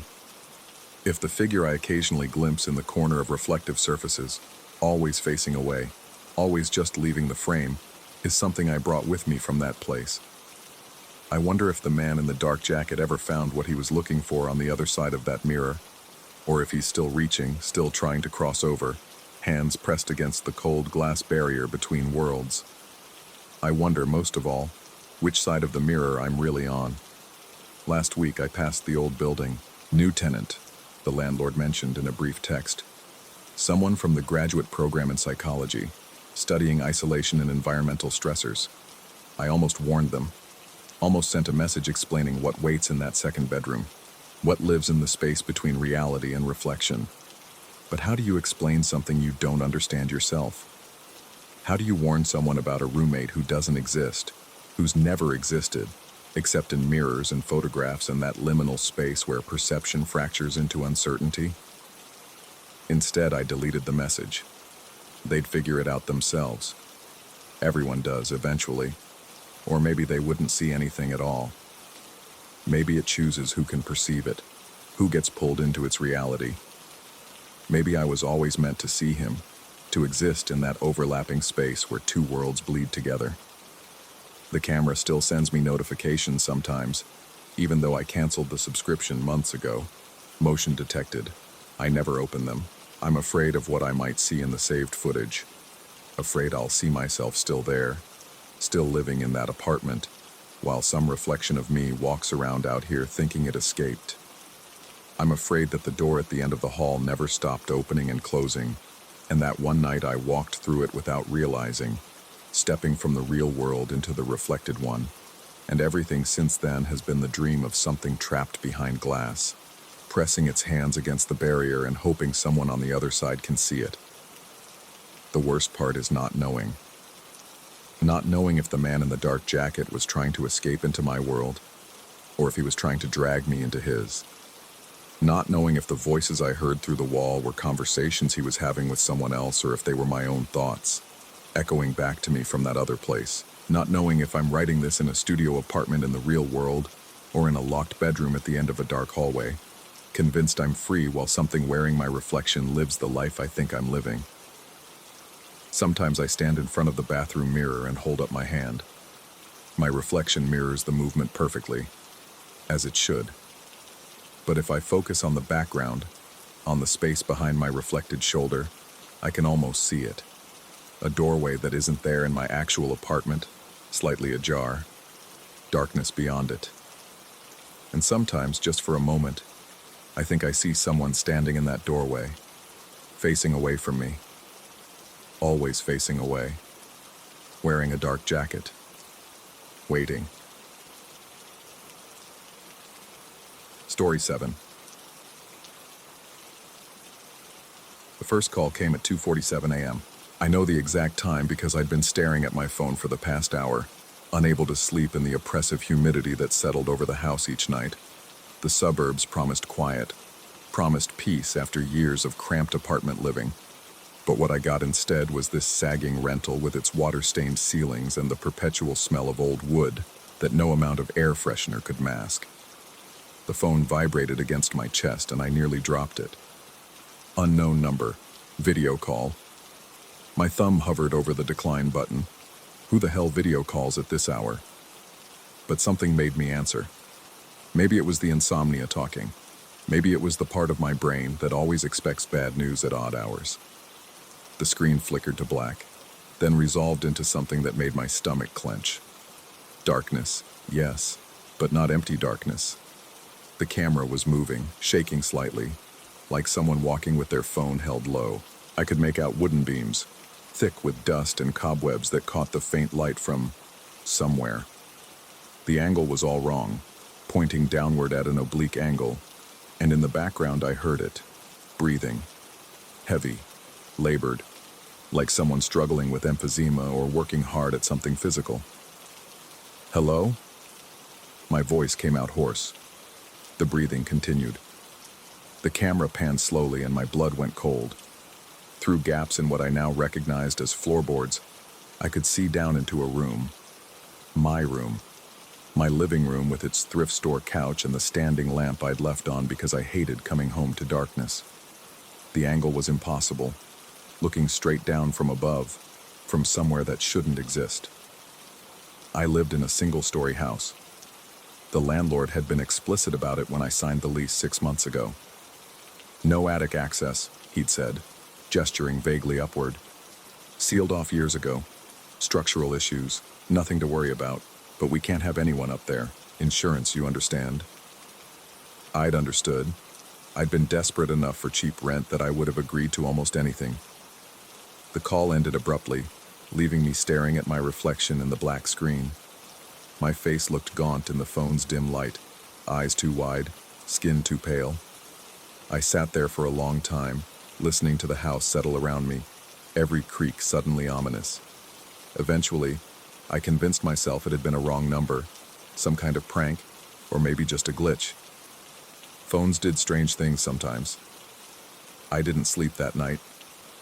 The second call came 3 days later, at 3:15 p.m. this time, while I was eating a late lunch at the kitchen table. Daylight should have made it less frightening, but somehow it was worse. The video showed the same space, those wooden beams, that suffocating darkness. But now I could see more details. Old electrical wiring snaked along the joists. Pink insulation poked through in places, looking disturbingly organic. And there, unmistakable through the gaps in the floorboards, my kitchen table, me sitting at it, phone in hand, staring down at my screen while my image on that screen stared up at something above. The perspective made my head hurt. I was looking at myself, and somewhere in the attic that didn't exist, that couldn't exist, something was watching, recording, breathing. I ended the call and immediately tried calling back. The number rang endlessly, no voicemail, no answer. I searched for it online, ran it through every reverse lookup service I could find. Nothing. The number didn't exist in any database, as if it had materialized from nowhere just to reach me. That evening, I stood in the hallway and stared up at the ceiling. The house had been built in the 1960s, typical suburban construction of the era. The ceiling was low, just 8 feet, and there was no visible access panel anywhere. No pull-down ladder, no trapdoor, nothing. I went outside and looked at the roof line. Single story, exactly as I'd been told. The peak of the roof was low, maybe 12 feet from the ground. Even if there was space up there, it would be barely enough to crawl through, not stand. So where had that video been taken? I tried to talk myself down. Maybe it was a neighbor with a weird sense of humor, editing videos to mess with me. Maybe my landlord had cameras installed without telling me. Illegal, sure, but possible. Maybe I was losing my mind. That last option felt increasingly plausible as the days wore on and sleep became more elusive. The calls kept coming. Not every day, but often enough that I started to dread the sight of my phone lighting up. Sometimes during the day, sometimes at night. Always video. Always that same claustrophobic view of wooden beams and shadows. Always with that ragged breathing in the background. And always, somewhere in the frame, a view down into my house. My bedroom while I slept. My bathroom while I showered. The steam obscuring the camera lens slightly. My living room while I sat on the couch, trying to lose myself in television shows I couldn't concentrate on. I stopped answering after the first week, but the calls kept coming. My voicemail would fill up with darkness and breathing. I blocked the number. New numbers appeared. I stopped using my phone entirely for anything but emergencies, but that just meant I'd come home to find dozens of missed video calls, all from numbers that didn't exist, all presumably showing the same impossible footage. The worst part wasn't the calls themselves. The worst part was knowing that something, someone, was up there, above me, always above me, watching, recording, breathing. I examined every inch of the ceiling, looking for cracks, holes, any sign of access. I found nothing. The drywall was old but intact, painted over so many times that the texture was smoothed almost flat. I knocked on it in places, listening for hollow spaces, but the sound was always the same dull thud. No echo, No emptiness, just solid ceiling and whatever lay beyond it. On a Friday afternoon, desperate and half convinced I was suffering some kind of elaborate breakdown, I called the landlord. He answered on the fourth ring, his voice wary. He knew who I was, the tenant in the problem house, the one that never seemed to stay rented for long. The attic, I said without preamble. I need to know about the attic. Silence on the other end, long enough that I thought he might have hung up. There is no attic, he said finally. I told you when you moved in, sealed off. Why? What's up there? Structural damage. The previous owner was going to convert it to living space, started the work, then abandoned it. Inspector said the beams are compromised. It's not safe. It's sealed. Forget about it. Can you unseal it? I need to. No. Firm. Absolute. Lease violation if you try to access it yourself. It's dangerous, and my insurance doesn't cover it. Leave it alone. He hung up before I could argue further. That night, I sat in the living room with all the lights on, staring at the ceiling. The paint was yellowed in places, water stains spreading like bruises across the plaster. How had I not noticed before? The house was full of these small signs of decay, of secrets hidden just beneath the surface. My phone rang. Video call. Unknown number. I didn't answer, but I watched it ring and ring, the screen lighting up my face in the too-bright room. When it went to voicemail, I could almost feel the weight of something's attention pressing down from above. The ceiling seemed lower than before, oppressive, like being inside a coffin. I started spending more time away from the house. I'd leave early for work, arrive after everyone else.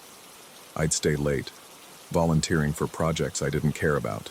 I'd go to coffee shops and sit for hours with a single lukewarm drink, watching strangers live their normal lives, wondering if any of them had something breathing above them, watching them sleep. But I always had to go home eventually. The calls evolved. Instead of just showing me footage from above, they started showing me things I couldn't explain. My living room, empty, but with objects moved slightly. A book on a different shelf. A cushion displaced on the couch. The kitchen, my coffee mug sitting on the counter. I could have sworn I'd put it in the dishwasher that morning. My bedroom, the closet door open a crack when I always kept it closed. Were these videos from the future? Was something up there moving through my house while I was gone? Or had it always been there, moving things while I slept, while I showered, while I stared at my phone trying to understand what was happening to me? I set up my laptop to record while I was gone, pointed at the living room. When I came home and checked the footage, there were gaps. Not long ones, just a few seconds here and there, barely noticeable, but present, as if something had reached down through the ceiling and paused the recording, as if the thing that lived above didn't want to be documented. 3 weeks after the first call, I woke in the middle of the night to the sound of creaking overhead, not the normal settling of the house, but deliberate, rhythmic. Footsteps. Heavy footsteps, back and forth, directly above my bedroom. I lay frozen in bed, staring up at the dark ceiling, listening to whatever was up there pacing. The footsteps stopped directly above me and stayed there, and I had the overwhelming sensation of being observed, of something's gaze boring down through the drywall and insulation and wooden joists, pinning me like an insect to my mattress. My phone rang. Video call. In the darkness of my bedroom, the screen's glow was blinding. I answered. The image was different this time. Instead of the wide shots of the attic space, the camera was pressed close to the floorboards, peering down through a gap. I could see my bedroom below, could see myself lying in bed, phone held up to my face, the light painting my features in harsh relief. The breathing was louder now, excited, almost eager. And then slowly, the camera panned to the side, showing more of the attic space around the person, the thing, holding the phone. I saw movement in the shadows, not just one shape, but many, undefined, shifting, pressed into the corners and against the beams. How many were up there? How long had they been there? The breathing turned into something else. Not quite laughter, but close. A wet, rattling sound that made my skin crawl. I ended the call and ran. Not out of the house. Where would I go at 3 in the morning? But to the hallway. I stood there in my boxer shorts, hyperventilating, staring up at the ceiling. The footsteps had stopped. The house was silent except for my own ragged breathing, which sounded disturbingly similar to the breathing on the phone. "What do you want?" I screamed at the ceiling. The house offered no answer. In the morning, exhausted and probably half insane, I went to the hardware store and bought a ladder, a crowbar, and a high-powered flashlight. The landlord could evict me if he wanted. I didn't care anymore. I needed to know what was up there. I needed to see it, to prove it was real, to prove I wasn't losing my mind. Back at the house, I set up the ladder in the hallway, beneath the spot where I thought I'd heard the footsteps. I pressed my hands against the ceiling, feeling for seams, for weak points. Nothing. The drywall was solid, unyielding. I climbed higher on the ladder, pressed my ear against it. Silence. Not even the usual sounds of an attic. No skittering of rodents, no whisper of wind through gaps. Just silence, thick and suffocating. I raised the crowbar, positioned it against the ceiling, ready to pry and tear and rip until I found whatever was hiding above me. My phone rang. I nearly fell off the ladder. Video call. Unknown number. Some instinct made me answer, made me look at what was being shown to me. The camera showed my hallway from above, showed me standing on the ladder, phone in one hand, crowbar in the other. But the angle was impossible. There was no gap in the ceiling where the camera could be positioned. The image showed the ceiling intact, solid, and yet somehow the camera was on the other side of it, looking down at me looking at it. And in the background, that breathing. Closer now, right above my head. I looked up from my phone, stared at the ceiling inches from my face. The paint was cracked there, fine lines spreading like a web. As I watched, the cracks widened, small flakes of paint drifting down to land on my upturned face. Something was pressing down from the other side, pressing hard, and the ceiling was beginning to give way. The breathing on the phone grew louder, faster, excited. I dropped the crowbar. It clattered down the ladder, hit the floor with a bang that echoed through the house. I climbed down slowly, carefully, never taking my eyes off the ceiling. The cracks had stopped spreading, but they were there now, visible, undeniable. Proof that something existed in the space above, the space that shouldn't exist, the space the landlord swore was sealed off. My phone was still connected to the call. On the screen, the camera slowly panned away from the hallway, moved through the darkness of the attic space. I saw more of it now. Saw old furniture piled in corners, a broken mirror reflecting nothing, stacks of boxes with their contents spilling out. Saw the floorboards stretching away into shadow, and between the boards, dozens of gaps, dozens of vantage points looking down into my house. The camera stopped moving, pointed down through a gap. My living room below, perfectly framed, the view I'd seen in so many of these calls. And there, at the edge of the frame, barely visible in the darkness, a hand. Pale, too long, wrong somehow in proportions I couldn't quite define. The hand reached down through the gap, fingers extending toward the room below, toward my space, reaching, almost touching. The call ended. I stood in the hallway, phone clutched in my sweating hand, staring up at the cracked ceiling. The house was silent, too silent. No creaking, no settling, no breathing. Just the absence of sound, as if everything was holding its breath, waiting. That was 3 days ago. I haven't left the house since. I'm not sure I can. Every time I approach the front door, my phone rings. Every time I look away from the ceiling, I hear footsteps overhead. The cracks are spreading, slowly but steadily, spiderwebbing across the plaster. I've stopped sleeping. I sit in the living room with all the lights on, watching the ceiling, waiting for it to finally give way and reveal what's been up there all along. The calls keep coming. Sometimes I answer. The footage is always the same now. The attic space, the gaps in the floorboards, the view down into my house. But there's something new in the most recent calls. In the shadows, in the background, I can see movement.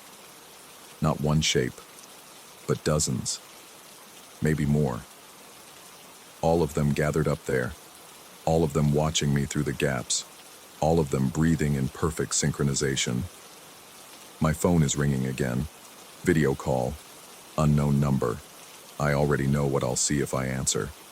I already know what's waiting up there, what's always been waiting, what will continue waiting long after I'm gone. The ceiling creaks above me. A fine dust of plaster drifts down, catches in my hair, lands on my shoulders like snow. I can feel the weight of all that attention pressing down. Feel the space above me, the space that doesn't exist, growing heavier, denser, more present. I'm going to answer the call. I have to. Because the worst part isn't what's up there in the attic. The worst part is not knowing if it was ever really up there at all. The worst part is wondering if it's always been down here with me. If I've been calling myself this whole time. If I'm the one who's been breathing on the other end of the line. The ceiling cracks again, louder this time. Plaster falls in chunks now, exposing dark wood beneath. My thumb hovers over the answer button. The breathing starts even before I accept the call. Wet, heavy, familiar. It's coming from my own throat, I realize. It's always been coming from my own throat. I look up at the spreading cracks, at the darkness beyond, and I finally understand. There is no attic. There never was. There's only the space between what I know and what I'm willing to believe, and something has been living in that space for longer than I can remember. The phone screen goes dark, reflecting my face back at me. In the reflection, I'm smiling. I don't remember starting to smile. Above me, the ceiling begins to breathe. Story 8. The smartwatch arrived in a plain cardboard box. No frills, no promises beyond the basics. Sleep tracking, heart rate monitoring, ambient sound recording. I'd bought it on impulse during a late-night scroll through discount electronics, the kind of purchase you justify by calling it self-care, when really it's just curiosity wrapped in a $60 price tag. The first 3 nights yielded exactly what I expected. Flat lines of silence punctuated by my own snoring, the occasional creak of settling floorboards, the distant hum of the refrigerator in the kitchen. The app displayed it all in neat little graphs, color-coded and clinical. Green for peaceful, yellow for minor disturbances, red for, that's where it started. Night 4 showed a crimson spike at 4:17 a.m. The graph peaked violently, a sudden mountain range erupting from the valley of my sleep. I almost dismissed it, figured maybe I'd knocked something over in my sleep. Maybe the neighbors had gotten into another fight. But the app had a playback feature, and my thumb found it before my brain could suggest leaving well enough alone. The recording began with the white noise of my bedroom at night. My breathing, rhythmic and deep. The soft mechanical whir of the watch itself, perched on my nightstand where I'd left it charging. Then, clear as breaking glass, footsteps, not the muffled thumps of someone walking in the apartment above. These were close, intimate, the precise sound of bare feet on my bedroom's hardwood floor. I played it 3 times, each repetition tightening the knot in my chest. The steps moved from near the door toward my bed, paused, then continued past where the watch sat recording, toward my closet. The sound of fabric rustling. Then silence resumed, broken only by my own undisturbed breathing. I checked every lock that morning, front door, deadbolt engaged, windows sealed, security bars in place. The building's entrance camera showed nothing unusual between midnight and 6 a.m., just the superintendent leaving for his pre-dawn walk, same as always. I told myself it had to be an audio glitch, some kind of interference from a neighbor's television, or the pipes in the walls playing tricks with acoustics. But I wore the watch that night anyway. Night 5 brought 2 spikes. The first at 3:52 a.m. captured what sounded like someone trying the handle of my bedroom door. The slow, careful testing of someone who doesn't want to be heard. The brass fixture squeaked. I'd been meaning to oil it for months, and then released. Footsteps again, these heavier, more purposeful. They crossed the room and stopped where I kept my backpack hanging from a chair. The sound of a zipper being drawn open made my mouth go dry when I listened to it the next morning. Slow, tooth by tooth, the deliberate action of someone searching through my belongings. Papers rustled. Something metallic clinked. Then the zipper closed with the same agonizing patience, and the footsteps retreated. I tore through my backpack immediately. Everything appeared untouched. My wallet still contained the same $43. My keys, my work badge, the half-empty pack of gum, all exactly where I'd left them. No signs of disturbance, no items missing or rearranged. The logical part of my brain screamed explanations. Audio artifacts, crossed signals, some weird malfunction in the watch's cheap microphone. But I'd started checking the locks compulsively. Before bed, yes, but also at random intervals throughout the evening. I'd get up from the couch, walk to the door, test the handle, confirm the deadbolt, return to whatever I'd been doing. 10 minutes later, the urge would strike again. Each time, everything remained secure. Each time, the relief lasted shorter than before. The second spike from night 5 came at 4:31 a.m. Kitchen sounds. The distinctive metallic scrape of my silverware drawer being opened, the clatter of utensils being moved around. Then, water running. Not the sustained flow of someone filling a glass or washing dishes, but brief spurts, irregular, almost curious, as if someone were testing the faucet, learning how it worked. I stopped sleeping properly after that, would lie in bed with my eyes open, watching the darkness, listening for any sound that matched the recordings. My bedroom became a different place at night, familiar objects transforming into ambiguous shapes in the blackness. The dresser could be someone standing still. The coat hanging from the closet door could be a figure waiting. Every ambient noise, the building settling, the wind against the windows, my own pulse thundering in my ears, became a potential threat. During the day, I functioned on autopilot. Work colleagues commented that I looked tired. I blamed allergies, a stomach bug, anything but the truth. How do you explain that you're afraid of sounds that apparently only your watch can hear? That something might be entering your locked apartment every night while you sleep, conducting some unknowable inventory of your life? I bought additional locks, installed a chain on the door, added a security bar across the bottom, placed a chair under the handle for good measure. The superintendent gave me a strange look when he saw the new hardware, but said nothing. The building was old enough that tenants doing their own reinforcements wasn't unusual. Night 6, I stayed awake until 3 a.m., watching the bedroom door from my bed, fighting to keep my eyes open, convincing myself that if I could just witness whatever was happening, I'd understand it, could categorize it, could stop it. But exhaustion is patient, and eventually, it dragged me under. The watch recorded 4 spikes that night. The first 3 followed the now familiar pattern. Footsteps, sounds of someone moving through my space, the bathroom door creaking open, water running again, the medicine cabinet opening and closing. Each sound precise and clear, the audio quality good enough that I could identify the exact locations, match them to specific objects and fixtures in my apartment. The 4th spike was different.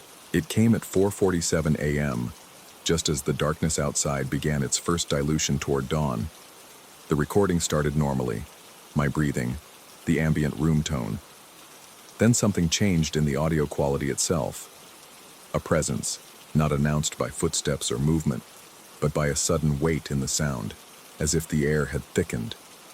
Breathing, not mine, which continued its slow rhythm in the background. This was closer to the microphone, deliberate and controlled. Someone standing directly over my nightstand where the watch sat. The breathing continued for 12 seconds, each inhalation audible, each exhalation measured. Then, my name. Not shouted or whispered, but spoken in a conversational tone, intimate and familiar.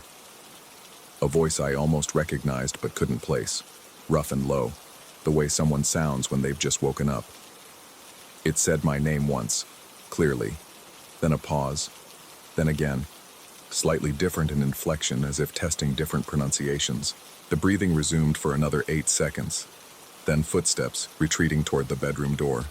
The sound of the door opening, that familiar squeak of hinges I heard a dozen times a day. The door closing, silence. I didn't move from bed for an hour after listening to the recording. Just sat there, phone in hand, replaying those 18 seconds over and over. The voice wasn't threatening exactly, but it carried an intimacy that felt like violation. This wasn't random sounds or audio glitches. This was directed, personal. Someone, or something, knew I was there, knew my name, knew where I kept the watch that would record it. The rational explanations I'd been clinging to began to fracture. I checked the building cameras again, scrolling through days of footage. Nothing. No one entering or leaving the building who didn't belong there. No signs of forced entry. No suspicious figures lurking in the stairwells or hallways. The superintendent confirmed all exterior doors had been locked and alarmed overnight.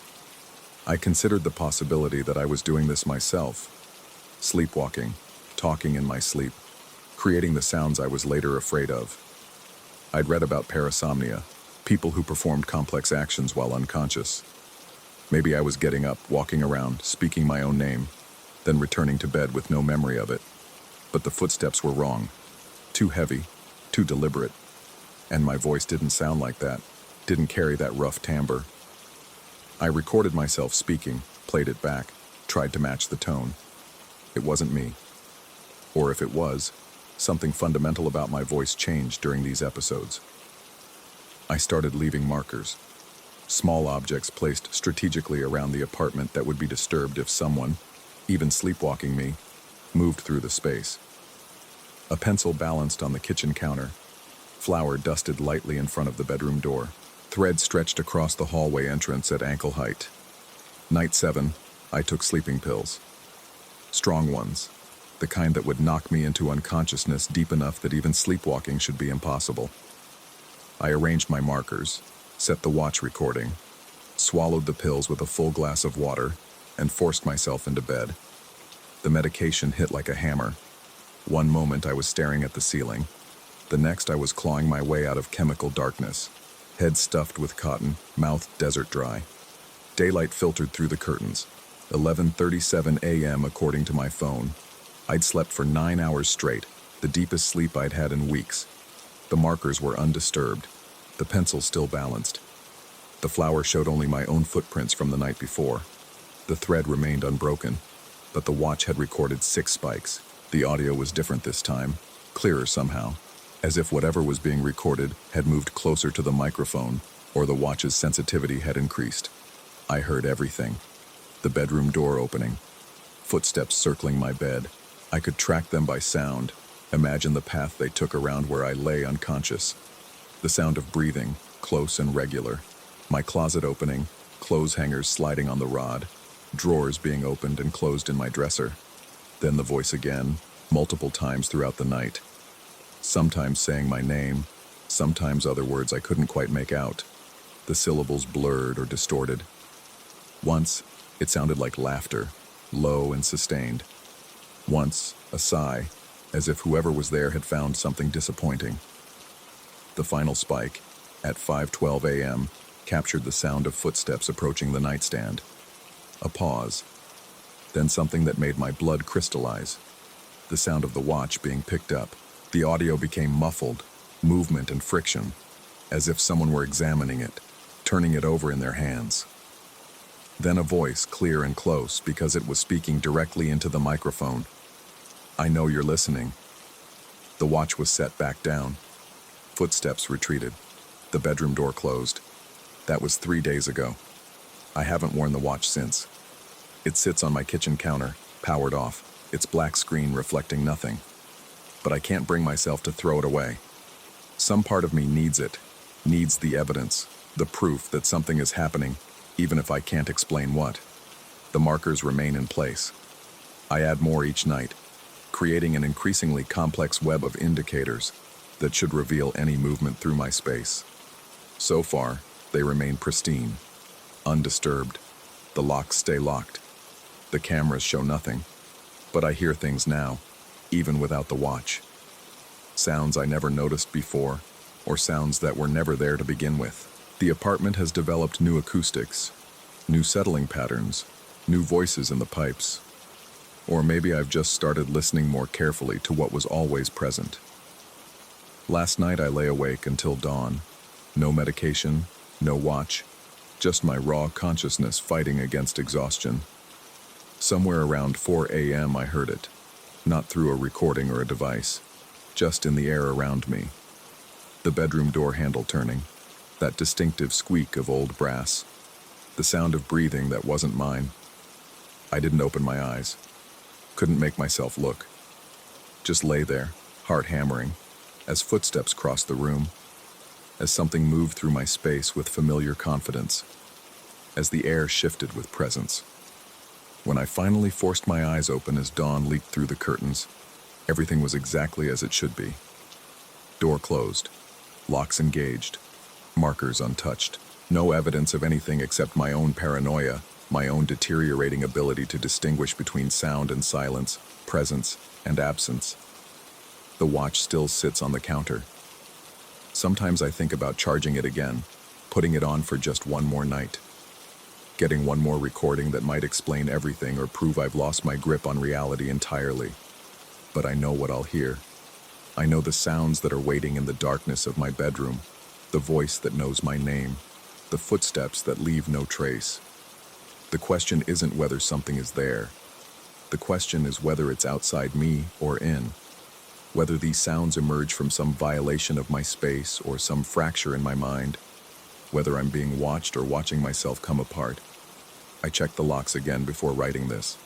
Front door, secure. Windows, latched. Chain in place. Security bar wedged tight. All of it exactly as it should be. All of it meaningless against something that doesn't need doors, that exists in recordings and shadows, and the spaces between waking and sleep. Tonight I'll lie in bed again, without the watch, without witnesses. I'll listen to the darkness and wait for the sounds I know are coming. The footsteps, the breathing, the voice calling my name like an old friend, like something that's always been here, like something I've always known. And I won't know if I'm hearing it with my ears, or just with whatever part of me has learned to be afraid of the dark again, the way I was as a child, before I understood that the real terror isn't in the monsters under the bed. It's in not knowing if the monster is what's lurking in your room, or if it's the part of you that can't stop listening for it. The watch sits on the counter, powered off, silent, but I can still hear it recording. Story 9. The mirror came with the house. I remember the real estate agent mentioning it during the walkthrough, her hand gesturing vaguely toward the massive thing leaning against the living room wall. An antique, she'd said, left by the previous tenant. Victorian era, maybe older. The frame was ornate, dark wood carved with patterns that seemed to shift when you weren't looking directly at them. I should have asked why someone would abandon something so valuable. I should have wondered about a lot of things. But the rent was cheap, and the duplex was in a decent neighborhood, so I signed the lease without asking questions I probably should have asked. The mirror stayed. The first week passed quietly. I worked from home, my laptop set up on a desk facing away from that wall, the one I shared with the other half of the building. I'd seen the neighboring door once, painted the same faded blue as mine, but I'd never seen anyone use it. The mailbox next to it had no name. At night, I heard nothing through the wall. No footsteps, no television, no running water. Just silence, thick and absolute. It was the silence that bothered me first, before anything else started. The mirror reflected most of my living room. The sagging couch I'd brought from my old apartment, the coffee table with its permanent ring stains, the window that looked out onto the street. Sometimes I'd catch my reflection while crossing the room and startle myself. That split-second confusion of seeing movement that was mine but felt separate, delayed. On the 8th night, I heard the first sound. A soft thud against the wall, right where the mirror leaned. I was reading on the couch, and the vibration traveled through the floorboards, subtle enough that I almost dismissed it. Almost. I set my book down and stared at the mirror's surface, watching my own face stare back, pale in the lamplight. Nothing moved. The room was perfectly still. I pressed my palm against the wall next to the mirror's frame. The plaster was cool, slightly damp. Old houses get like that sometimes, moisture seeping through. I told myself that. The wall was solid under my touch. No hollow spaces, no gaps. Just old plaster and whatever lay beyond it. Someone else's wall, someone else's room, someone else's life running parallel to mine with only this barrier between us. When I pulled my hand away, I could have sworn the mirror's surface rippled, just for a moment, like water disturbed by a stone. I didn't sleep well that night. The sounds became regular after that. Not every night, but often enough that I started anticipating them. Always after dark, always in that hour between midnight and 1, when the world outside went completely still. Sometimes it was that same dull thud, other times, a dragging sound, like furniture being moved slowly across a floor. Once, something that might have been footsteps, pacing back and forth, before stopping abruptly. I convinced myself I was hearing my neighbor, finally. Someone lived there, someone with odd hours and stranger habits. Maybe they worked nights. Maybe they were an artist who kept vampire hours. The explanations came easily during daylight, sitting at my desk with work emails piling up and the rational world humming along normally. But at night, pressing my ear against the wall in the darkness, hearing those sounds that seemed to come from everywhere and nowhere, the explanations dissolved like sugar in water. The mirror began to feel different in the room. I can't describe it better than that. Its presence became heavier, more insistent, as if it were pulling focus even when I wasn't looking at it. I started draping a sheet over it at night, telling myself it was because the reflections bothered me, but really I just couldn't stand the way it seemed to watch. 3 weeks in, I came home from a grocery run to find the sheet on the floor. I stood in the doorway, plastic bags cutting into my palms, staring at the crumpled fabric. I'd tucked it carefully behind the frame that morning. There was no draft in the room, no reason for it to fall. The mirror's surface was pristine, reflecting the late afternoon light streaming through my window. But the reflection looked wrong somehow. The angles were right, the furniture was in the correct positions, but something about the quality of the light, the way shadows fell. It was like looking at a photograph that had been slightly overexposed. I left the sheet on the floor. That night, the vibrations started. Not sounds anymore, but actual movement I could feel through the couch cushions, through the floor, through my bones. The mirror trembled against the wall, a barely perceptible shaking that made the reflection shiver. I sat frozen, watching the surface undulate like a membrane, like something living and breathing. And then I saw it, a shadow, moving within the reflection. Not my shadow. I was perfectly still, my hands gripping the couch armrest. This shadow moved independently, a dark figure that crossed behind my reflected self, passing through the reflected space of my living room with slow, deliberate steps. I couldn't breathe, couldn't move, couldn't do anything but watch as this impossible thing walked through the mirror's world. And when it reached the edge of the frame, it stopped. Just stopped, and stood there, a human-shaped absence in the reflection. Then it turned toward me. I don't know how long I sat there, staring at that shadow figure staring back at me. Time became elastic, meaningless. Eventually, I managed to move, scrambling backward off the couch, my heart hammering so hard I thought I might vomit. The shadow didn't follow. It just stood there in the mirror's reflection, a dark outline against the reflected wall. I spent that night in my car, parked 3 blocks away, doors locked, radio playing white noise until dawn. I called the landlord the next morning, tried to explain what I'd seen without sounding insane. There was a long pause after I finished, the kind that meant he thought I was crazy or high or both. The previous tenant, I pressed. Why did they leave? Another pause. Then, they broke their lease early, paid the penalty without complaint, didn't give a reason. And before that? Look, his voice tightened. If you want to break your lease too, we can discuss options, but I'm not going to sit here and... I hung up. The apartment waited for me like a mouth. I stood outside for 20 minutes before I could make myself unlock the door. Inside, everything was exactly as I'd left it. The mirror reflected the mundane reality of my living room with perfect accuracy. Morning sunlight made everything look safe, normal, explainable. I decided I was losing my mind, Stress, isolation, too many late nights staring at screens. The brain does strange things when pushed, creates patterns where none exist, sees movement in stillness, manufactures fears from nothing. I'd read about this. Sleep deprivation could cause hallucinations. I just needed rest, proper sleep, maybe some vitamin D. The rationalizations lasted until nightfall. I tried moving the mirror, tried to drag it away from the wall, turn it around, push it into another room. Anything to break whatever connection I'd imagined. But the thing was impossibly heavy, as if it had been nailed to the floor. I pulled until my muscles screamed, and sweat soaked through my shirt, and it didn't budge even a centimeter. When I stopped breathing hard, I noticed something in the reflection. Condensation. On the mirror's surface, in a pattern that looked almost like breath marks, like someone had been standing close, exhaling against the glass. But I was across the room. That's when I started examining the wall. Really examining it, running my hands over every inch of plaster, looking for seams, for weak points, for any indication of what might be on the other side. The surface was rough in places, smooth in others, painted over so many times the original texture was lost.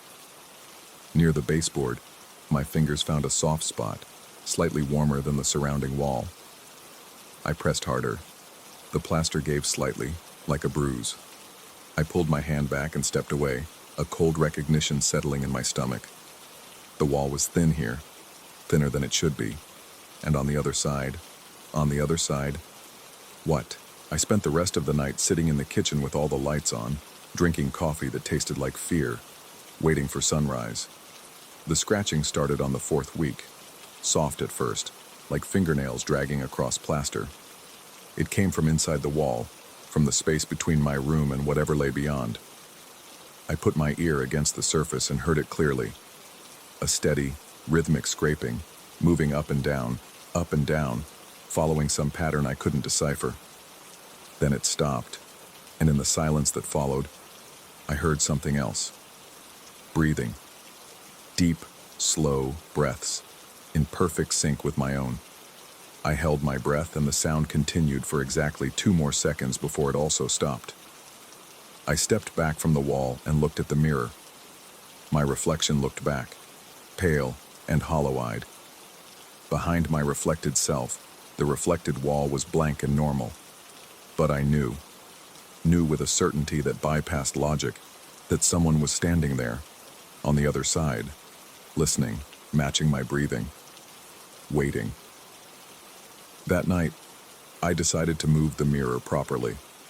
Not push it aside, but pull it completely away from the wall, even if I had to break the thing.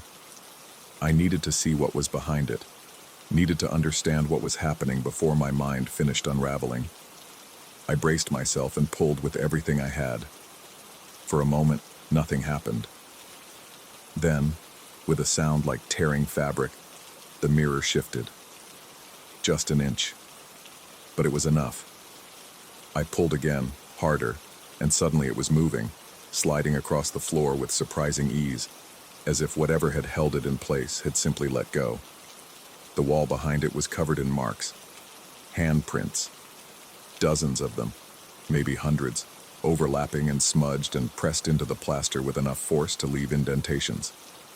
Every single one was oriented the same way, fingers pointing toward my side of the wall, palms pressed flat, as if someone on the other side had been pushing, trying to break through.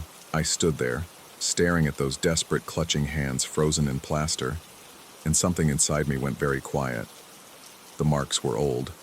The plaster had dried around them long ago. Whoever had made them had done so before I'd moved in, maybe long before. But as I stared, I realized something that made my vision narrow to a pinpoint. The marks were wet. Fresh moisture glistened on the palms, darkening the plaster. As I watched, one of the handprints seemed to press deeper, the indentation growing, fingers curling slightly, and I heard that soft, tearing sound again. I looked at the mirror, now sitting at an angle in the middle of my living room. Its surface no longer reflected my room accurately. Instead, it showed a space almost identical to mine, but subtly wrong.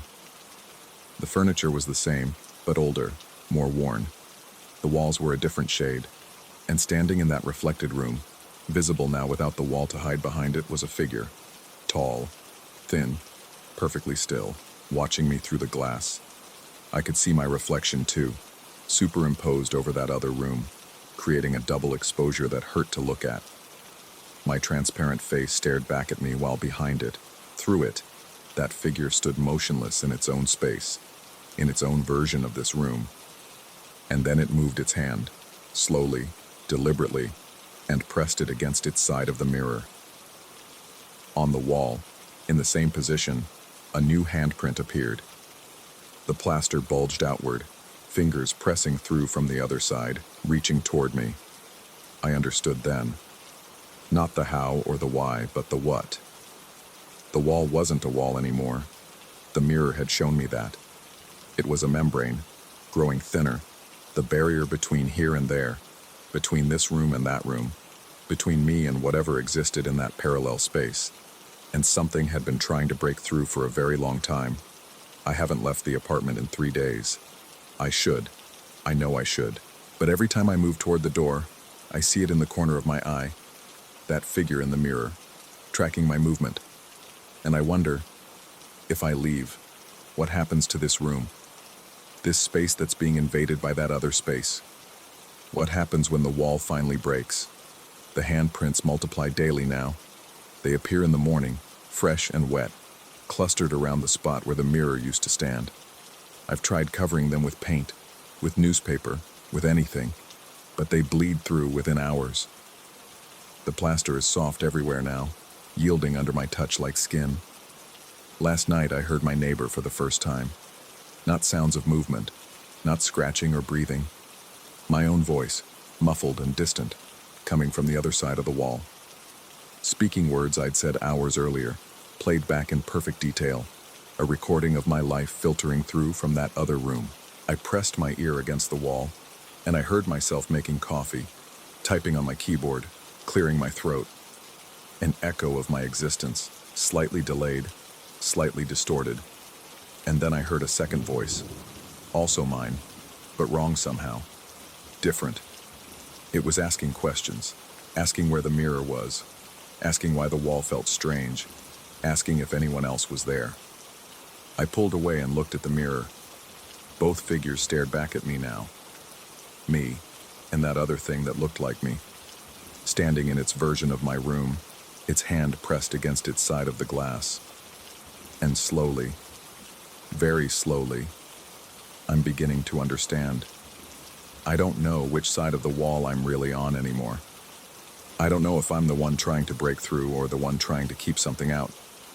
The mirror shows me both possibilities, both rooms, both versions existing simultaneously, and I can't tell which reflection is real. Sometimes I catch myself touching the wall without remembering walking over to it. Sometimes I find handprints on my skin that match the ones on the plaster. Sometimes when I look in the mirror, my reflection moves just slightly out of sync, its eyes following something I can't see. The wall is breathing now. I can feel it. In and out. In and out. Like lungs expanding and contracting. The handprints pulse with the rhythm. Tonight I'm going to press my palm against one of them. Match my hand to those desperate, clutching fingers. See what happens when both sides touch in the same place at the same time. Maybe I'll break through. Maybe something will break through to me. Maybe we're both trying to get out. Maybe we're both already trapped. The mirror knows. It's been showing me all along. 2 rooms, 2 walls, 2 versions of the same person, each one convinced the other is the invader, each one pressing harder and harder against the barrier, trying to reach through. I can hear my voice on the other side right now, whispering the same things I'm thinking, and I wonder, when the wall finally breaks, which one of us will be left? Or will we both disappear into that space between, that impossible gap where the mirror lives, that place that's neither here nor there but somehow both? The handprints are glowing now, luminescent in the darkness, calling, beckoning. I'm walking toward the wall. My reflection is walking toward me. We're going to meet in the middle. We're going to find out what's on the other side of real. Story 10.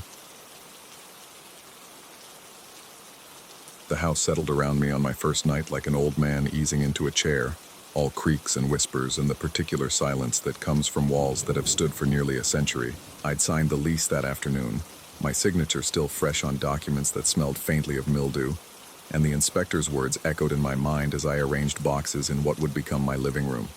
The original blueprints show a basement, but there's no access point. Probably sealed off decades ago. Nothing to worry about. Nothing to worry about. I should have paid more attention to how he paused before saying that, the way his eyes had lingered on the floorboards. The sound started on the third night. I'd been settling into a routine, unpacking by day, exhausted enough by evening to sleep despite the house's peculiar acoustics. The way sound seemed to pool in certain corners, the odd echo when I spoke aloud. That night, I woke to a dragging sound, rhythmic and deliberate, like furniture being pushed across a wooden floor. But the sound came from below me, from a space that supposedly didn't exist. I lay rigid in bed, counting the seconds between each scrape. 20 seconds of silence, then the drag. 15 seconds. Another scrape, closer this time, or at least it felt closer. My rational mind supplied explanations. Pipes settling, the house's foundation shifting, sounds traveling strangely through old walls. But my body knew better. Every muscle tensed as I listened to something moving beneath me, tracing what might have been a path across a forgotten room. By morning, I'd convinced myself it was nothing. Houses made sounds. Old houses made old sounds. The coffee I made tasted wrong, metallic and bitter, but I drank it anyway, standing at the kitchen window and watching my neighbors go about their morning routines. Normal people in a normal neighborhood. Nothing to worry about. The inspector had left his number, so I called him that afternoon. He sounded distracted when he answered, traffic noise in the background, and I felt foolish even as I asked about the basement, about whether sealed spaces could create acoustic anomalies. He was quiet for a long moment, and then he said something that made the coffee turn to ice in my stomach. Did you find the gap in the floorboards yet? I hadn't mentioned any gap. I hadn't found any gap. But his question hung in the air between us like smoke. And when I asked him what he meant, the line went dead. I tried calling back 3 times. It went straight to voicemail. That evening, I got down on my hands and knees in the living room and searched. The afternoon sun slanted through the windows, painting the hardwood in bands of gold and shadow, and I ran my fingers along each seam between boards, pressing and probing. It took nearly an hour to find it, hidden in the corner where an old armchair sat, a gap between 2 boards, barely wide enough to slide a piece of paper through. The wood around it was darker than the rest of the floor, as if something had stained it over many years.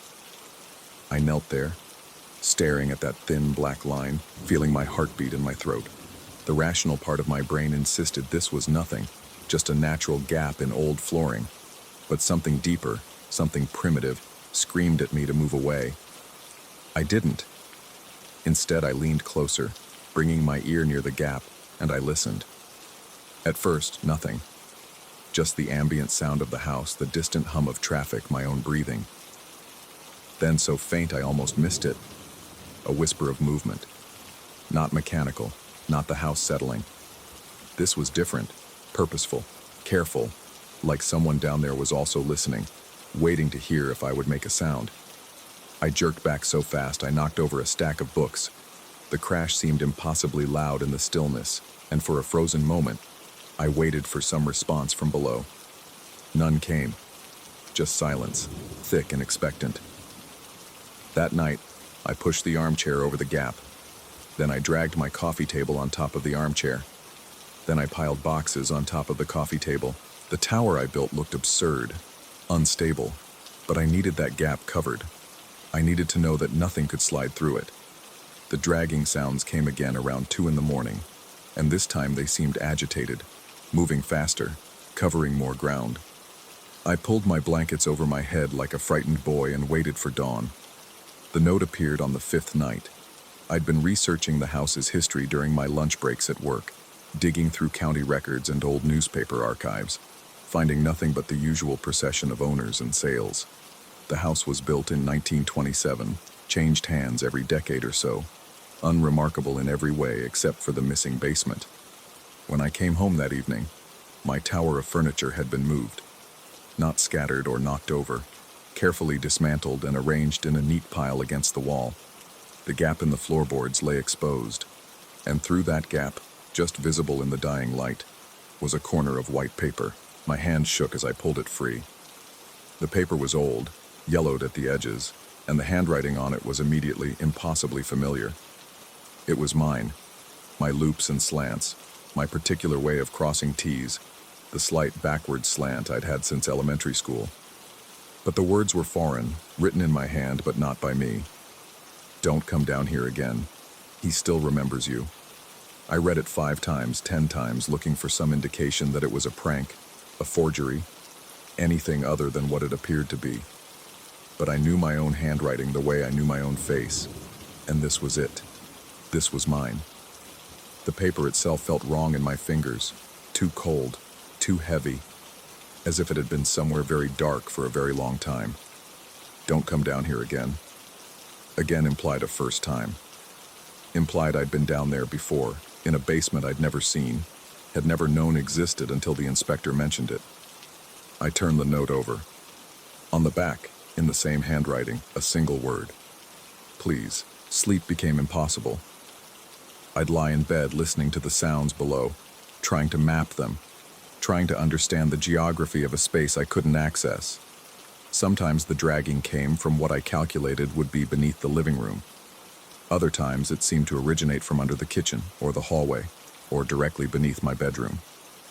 The movements traced patterns I couldn't decipher, circuits that made no sense, unless whatever was down there was moving in ways that defied the house's dimensions. On the 7th night, I found another note. This time it had been placed on my kitchen counter, centered precisely between the salt and pepper shakers. I'd been home all evening. I'd heard nothing, seen no one, but there it was, written in my handwriting. He's getting closer to the stairs. What stairs? There were no stairs. There was no access to the basement. That's what the inspector had said, what the blueprints showed, no access. But the note knew about stairs. I began to notice other things. My coffee mug would be on the wrong side of the sink when I came downstairs in the morning. Books I'd left closed would be open to specific pages, though I couldn't find any pattern to what they marked. Once, I found all the furniture in my bedroom rotated exactly 90 degrees, every piece turned with geometric precision. I'd slept through it. I'd been in the room, unconscious, while someone or something had moved my bed, my dresser, my nightstand, all without waking me. The dream started then, though calling them dreams doesn't capture their visceral clarity. I'd find myself standing in a dim basement, concrete walls weeping moisture, a single bulb swinging overhead. The space felt infinite and cramped simultaneously, stretching away into shadows while pressing close against my skin. And there was always a door in these dreams. A door I knew I'd opened once, though I couldn't remember when or why. Behind that door, something waited, something that knew my name, that wore my handwriting like a costume, that had been waiting far longer than I'd been alive.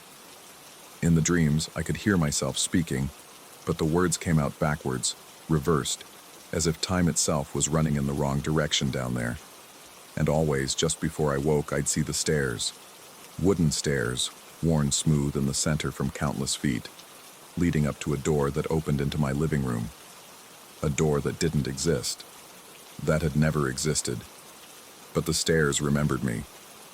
I called the landlord on the 8th day, told him I needed to break the lease, made up an excuse about a family emergency.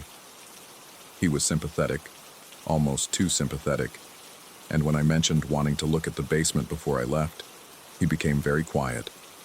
Then he said something that stopped my breath. There's nothing down there for you anymore. Leave it alone. Anymore. He'd said anymore. As if there had been something down there once. For me, specifically. That night I lay awake, listening to the dragging sounds, and I realized they'd changed. No longer random or searching. They'd become rhythmic, purposeful. They were moving to the beat of my heart. When I held my breath, they paused. When my pulse quickened with fear, they accelerated. Whatever was below me was synchronizing itself to my body, learning my rhythms, matching my patterns. The third note appeared around midnight. I watched it slide through the gap in the floorboards, emerging slowly like something being born. This time I was ready, rushing over to grab it while it was still half emerged, hoping to feel resistance, to confirm that someone was down there pushing it up. But the paper came free easily, weightlessly, as if it had pushed itself through the gap.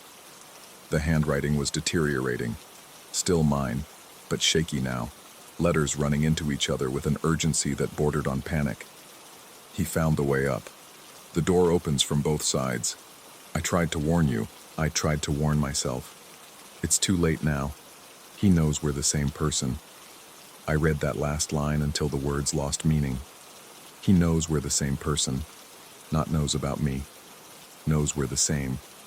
My handwriting, my warnings, my fear, transcribed in letters I'd never written but recognized completely.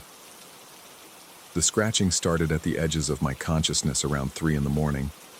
Not the dragging sounds, which had become so familiar I barely noticed them anymore, but something new. Something at the periphery of my awareness, like fingers tracing the inside of my skull. When I closed my eyes, I could see the basement. Not imagine it, not dream it. See it, as if through my own eyes, standing in that concrete tomb with the swinging bulb and the impossible door. And I could see what was down there with me. It stood in the corner where shadows pooled deepest, and it wore my shape the way I wore my skin. Not quite right, not quite wrong. When it moved, I felt the echo in my own muscles. When it breathed, my lungs expanded. And when it looked up at the ceiling, at the floorboards, at the gap, at me lying in bed directly above, I felt my own eyes moving in their sockets, tracking myself from below. The inspector called me back on the 9th morning. I'd given up on hearing from him, had almost forgotten I'd tried to reach him at all, but his voice on the other end of the line brought everything rushing back.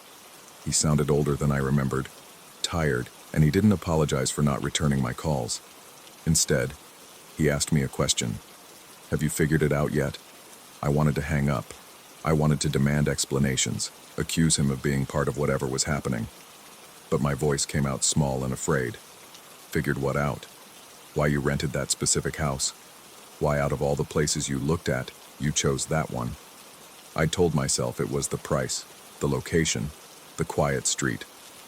But even as I formed the words, I knew they were lies. I'd known as soon as I walked through the door on that first viewing. I'd felt it in my bones, in some locked room of my memory. I'd been here before. Not in this life, not in any way I could articulate. But the house had recognized me, and I had recognized it. You used to live there, the inspector said, and his voice carried the weight of a confession. 40 years ago. You and your family rented it for 2 years. You were 6 years old when you moved out. 40 years ago, I would have been negative 34 years old. I wasn't born until decades later. The math didn't work, couldn't work, but something in my chest constricted with recognition anyway. A feeling like coming home and finding all the furniture rearranged. Check your left forearm, he said. About 3 inches below your elbow. You'll find a scar there. You got it when you were 7, the last week you lived in that house. Fell through a gap in the floorboards and cut yourself on something sharp down there. Your mother sealed the basement after that. No door, no stairs, no access. But you'd already been down there by then. You'd already seen what was waiting. I hung up. The phone slipped from my shaking fingers. And slowly, dreading what I'd find, I looked at my left forearm. The scar was there, thin and white and old, exactly 3 inches below my elbow. A scar I'd carried my entire life and never questioned, never wondered about. And underneath it, beneath the skin, I could feel something moving. Not blood, not muscle, something else. Something that had been waiting down there for 40 years, or 40 hours, or no time at all, because time worked differently in sealed spaces, in forgotten basements, in the gaps between what happened and what we remember happening. The final note appeared that afternoon while I sat on my couch, staring at nothing. I watched it slide through the gap. My note to myself, the handwriting now barely legible, dissolving into frantic scrawls. I'm writing this from upstairs. You're reading this from upstairs. We're both upstairs now, aren't we? But I can still hear the dragging sounds below. I can still feel him down there, wearing my shape, learning my patterns. He's been practicing, 40 years of practice. He's almost perfect now. Soon you won't be able to tell us apart. Soon I won't be able to tell us apart. Are you reading this? Am I reading this? When did I start writing it? When will I finish? The letters ran together at the end, words overlapping words, my handwriting layered on top of itself until the paper was black with ink.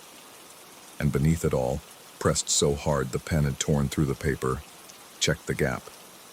I got down on my hands and knees, my heart a drum in my ears, and I looked through the gap in the floorboards.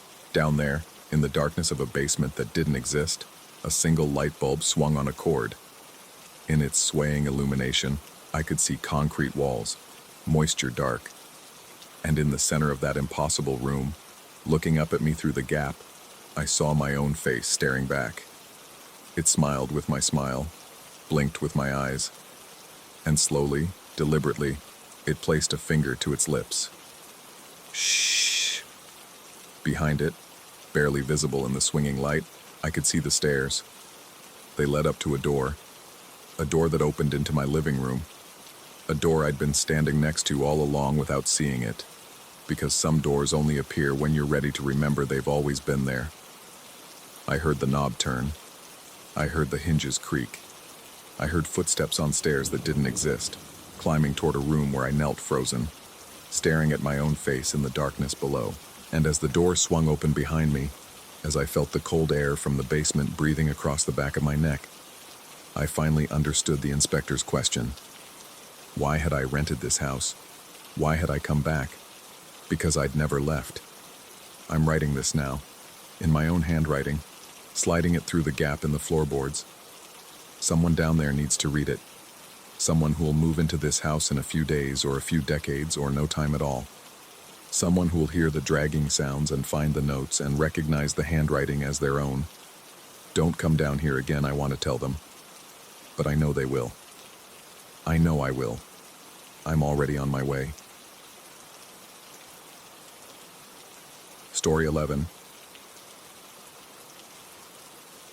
The building settles differently at 3 in the morning.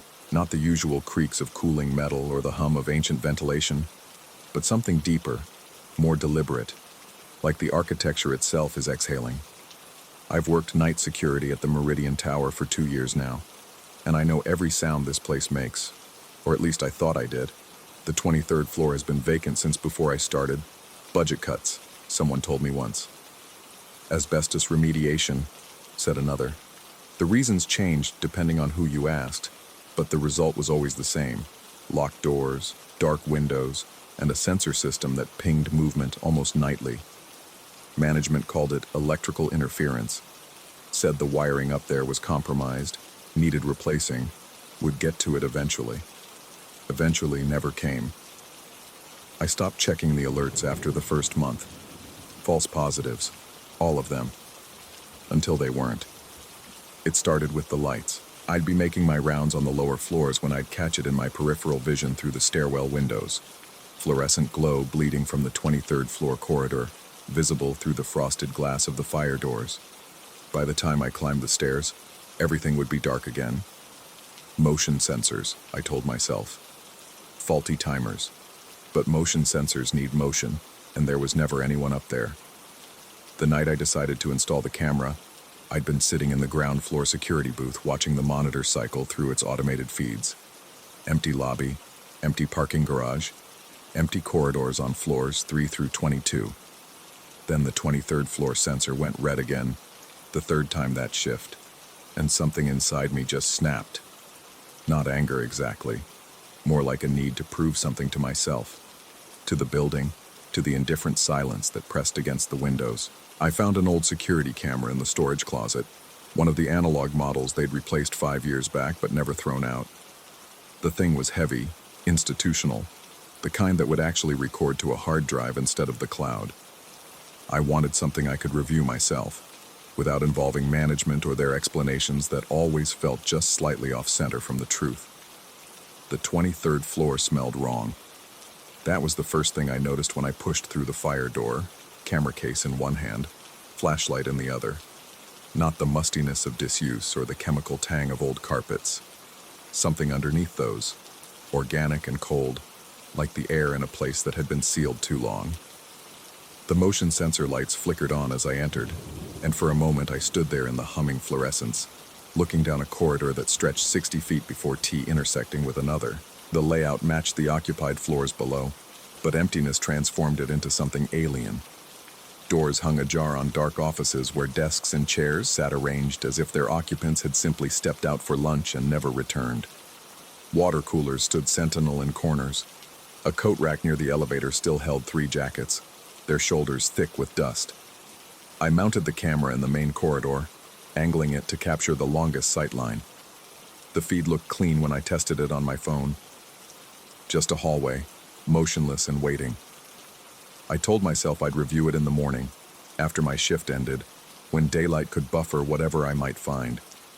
But morning felt impossibly far away as I descended the stairs, and I couldn't stop thinking about those jackets hanging like shed skins. At 4:47 a.m., I queued up the footage. The timestamp ran in the corner. 1:23 a.m., about 2 hours after I'd installed the camera. Nothing happened for several minutes. The corridor sat in perfect stillness, the kind that makes you aware of your own breathing, your own pulse. Then the lights at the far end of the hall brightened slightly, as if something had triggered the next sensor over, just out of frame. He walked into view at 1:31 a.m. A man in a dark suit, moving with the measured pace of someone deep in thought. His hands were clasped behind his back, and his head was slightly bowed, like he was studying something on the floor. But I could only see him from the rib cage up. His legs, his feet, the lower half of his torso, they just weren't there. Not cut off or obscured, simply absent, as if he were walking on a floor that existed 8 or 9 inches higher than the one the camera was recording. He reached the T intersection and turned left, his torso gliding smoothly out of frame. The lights dimmed back to their standard level. The corridor returned to stillness. I watched the footage 3 more times, my hand trembling slightly on the mouse. There had to be an explanation. Camera angle, perspective distortion, some trick of the lens. But the man's movement had been too fluid, too natural. He wasn't floating or hovering. He was walking, clearly and deliberately, on a surface I couldn't see. I didn't go back to the 23rd floor that night. I finished my shift in the lobby, watching the monitor cycle through its feeds, and when my replacement arrived at 6, I told him the system was acting up but nothing serious. My voice sounded normal, professional, like I was still the person I'd been 8 hours ago. At home, I couldn't sleep. I kept seeing him in my mind, that partial figure pacing in the empty corridor, and I kept trying to logic my way around what I'd witnessed. Old buildings settle, floors compress. Maybe the 23rd floor used to be higher, had been releveled at some point, and somehow this was, what, an echo?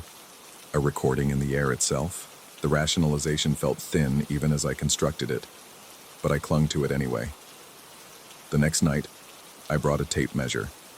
The 23rd floor corridor looked exactly as I'd left it, empty, undisturbed, waiting.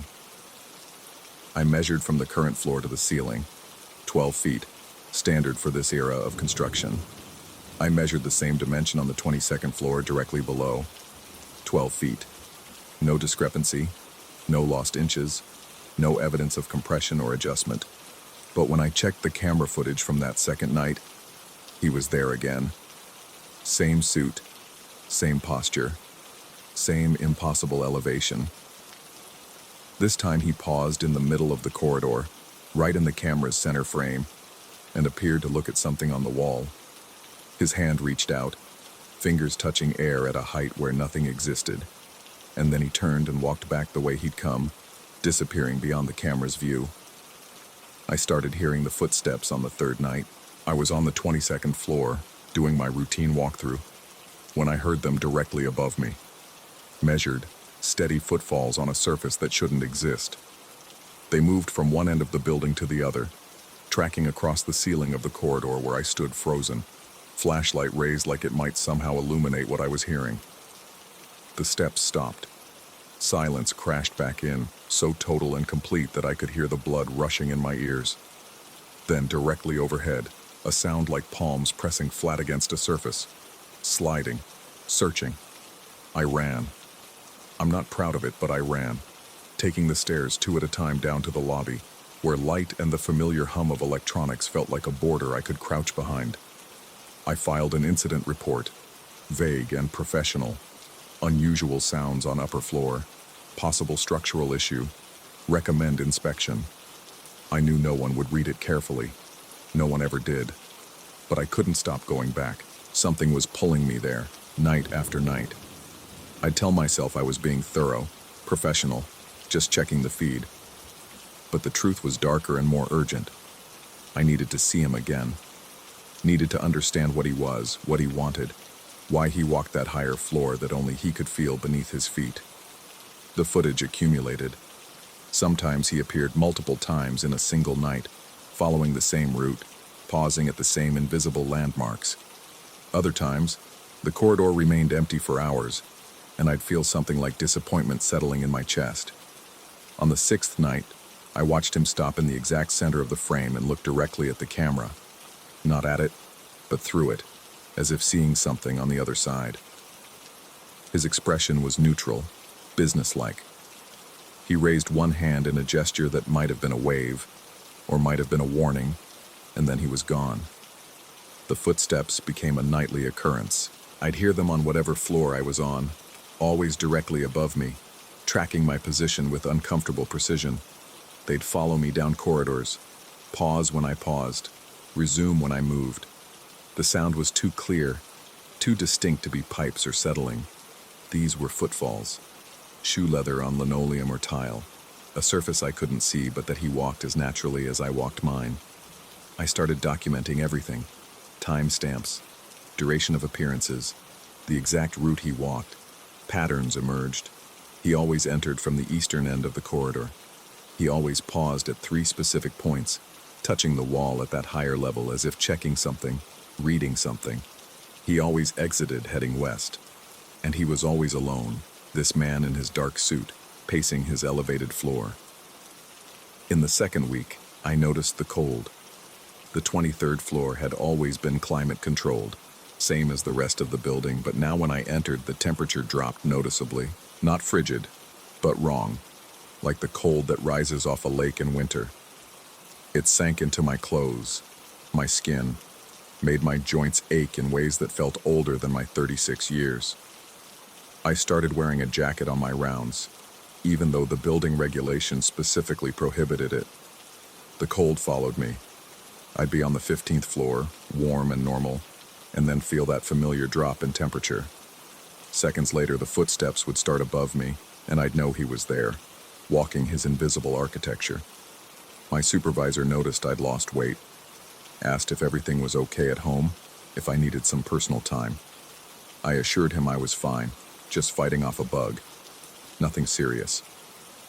But I could see the concern in his eyes, the way he looked at me like I was something fragile that might break with the wrong word. Maybe I was. The footage from night 12 showed something new. The man stopped in his usual spot at the center of the corridor, but this time he crouched down, his torso lowering until his shoulders were level with what I knew to be the actual floor. He reached toward the ground, his hand moving with the careful precision of someone picking up an object. When he stood, he was holding something invisible, turning it over, examining it. Then he placed it into his jacket pocket and resumed walking. I went up there immediately, abandoning the pretense of reviewing footage after my shift. The corridor was dark until the motion sensors caught me, then lit in that fluorescent wash that never felt quite bright enough. I walked to the spot where I'd seen him crouch, where my floor and his floor intersected in whatever impossible geometry governed this place. There was nothing there, just industrial carpet, worn and colorless.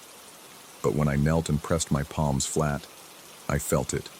Warmth, faint but unmistakable, in a shape roughly the size of my hand, like someone had been touching this exact spot moments before I arrived.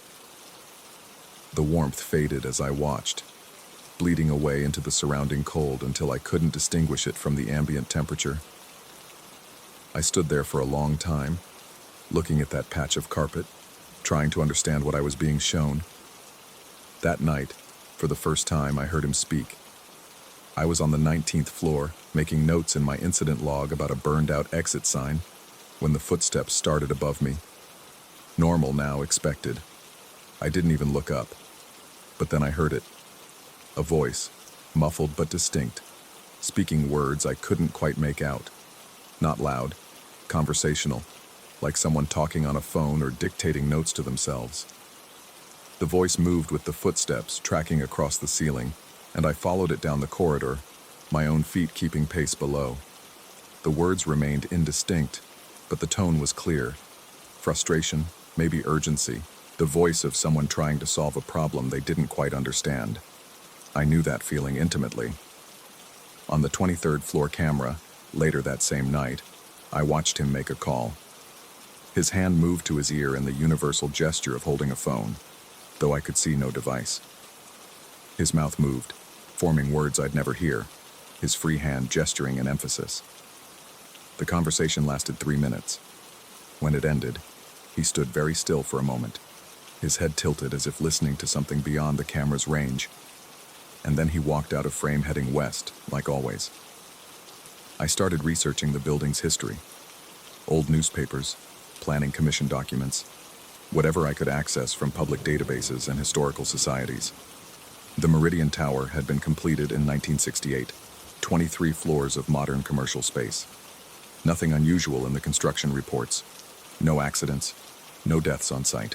The building had been continuously occupied until 2019, when the top floor was vacated for reasons the records described vaguely as restructuring. But I found a footnote in a planning document from 1967, a year before completion. The original design had called for 24 floors. During construction, the specifications were changed, reducing the height by 1 full story. The revised plans were approved without explanation, and the building was completed to the new specification, 23 floors, not 24. I looked at the blueprints until my eyes burned. The 23rd floor ceiling was exactly where it should be, 12 feet from the floor.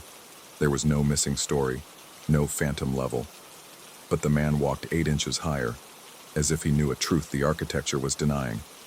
I measured again, obsessively, checking and rechecking. Floor to ceiling, 12 feet. Always 12 feet. But the camera never lied. He walked higher, touched higher, existed in a space that shouldn't be there. On night 17, I spoke to him.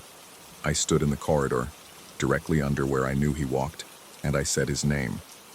Except I didn't know his name, so I just said, "Hey." My voice sounded small and uncertain in that empty space. "I can see you, on the camera. I can hear you walking. I don't understand what's happening, but I need to know what you want." Silence. The fluorescent lights hummed overhead. Nothing responded.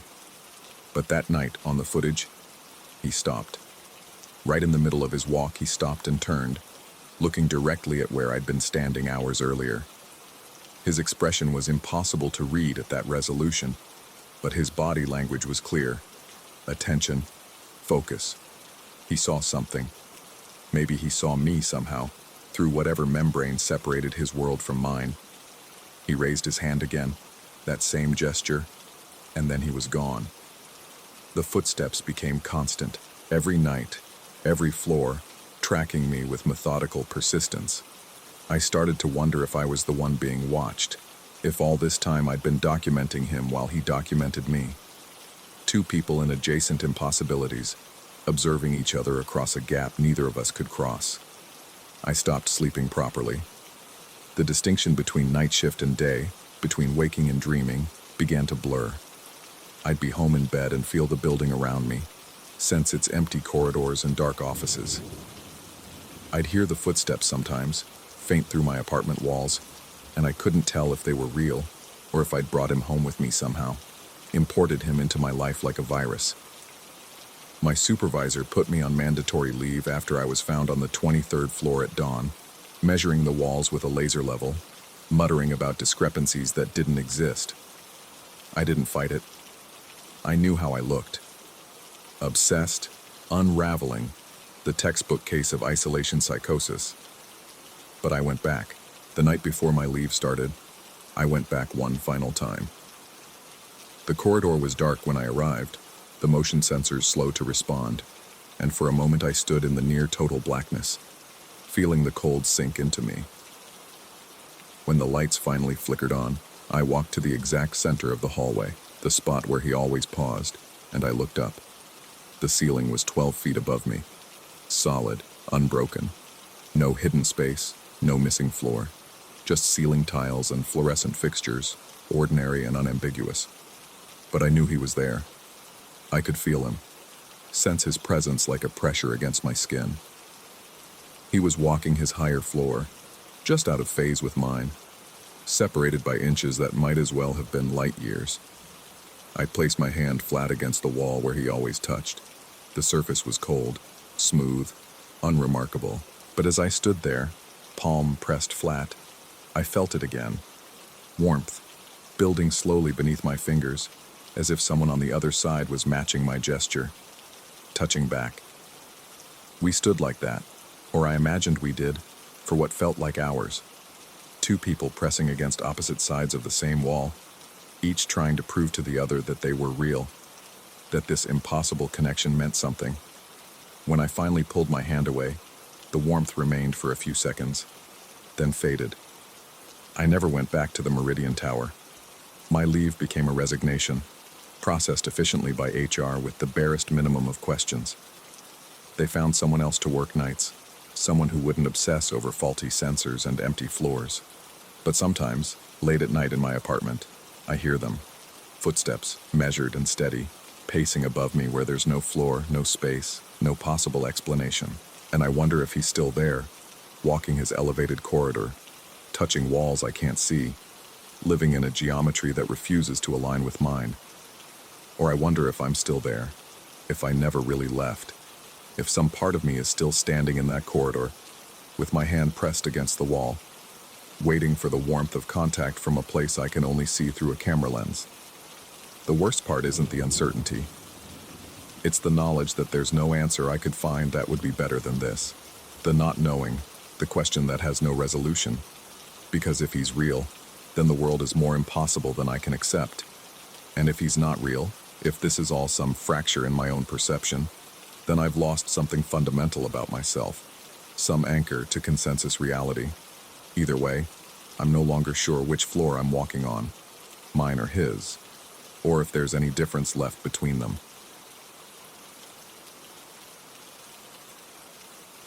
Story 12.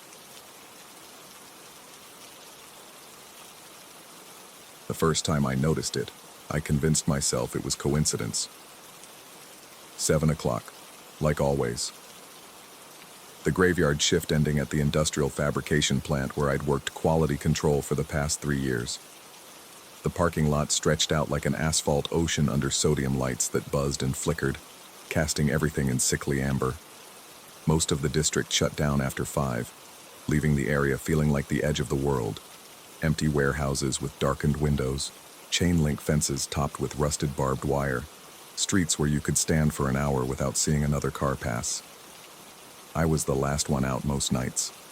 The foreman left at 6:30, and the cleaning crew finished by 6:45.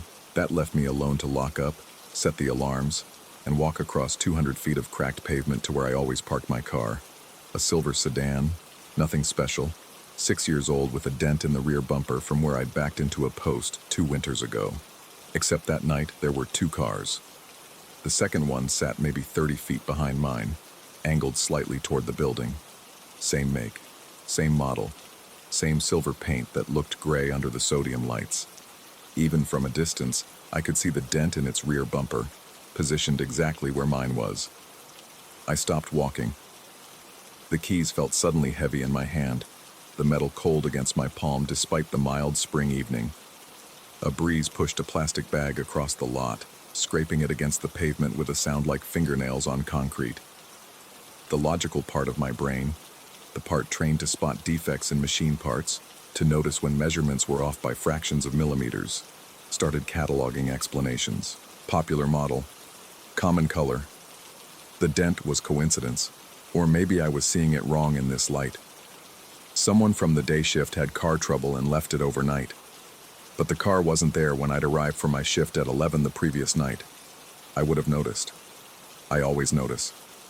I approached my car slowly, my footsteps echoing off the empty buildings around us. The other vehicle remained completely still, its windows dark. Not just tinted, but dark in a way that seemed to absorb light rather than reflect it. I couldn't see through them at all, couldn't make out even the suggestion of an interior. When I got close enough to see my license plate clearly, my stomach dropped. I turned to look at the other car, squinting against the glare of the security lights. From this angle, I could just make out its plate. The numbers and letters matched mine exactly.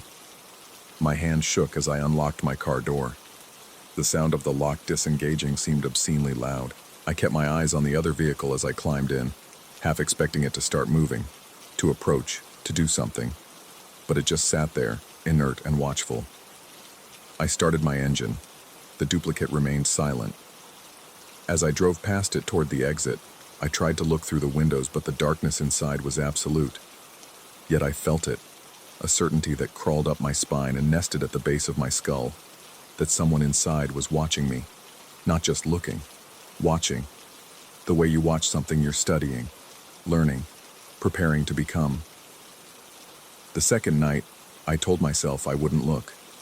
I'd lock up, walk to my car, and drive home without letting my eyes drift toward that spot where the duplicate had been. It wouldn't be there anyway, obviously, because that would be insane. But it was there, same position, same angle, parked exactly where it had been before.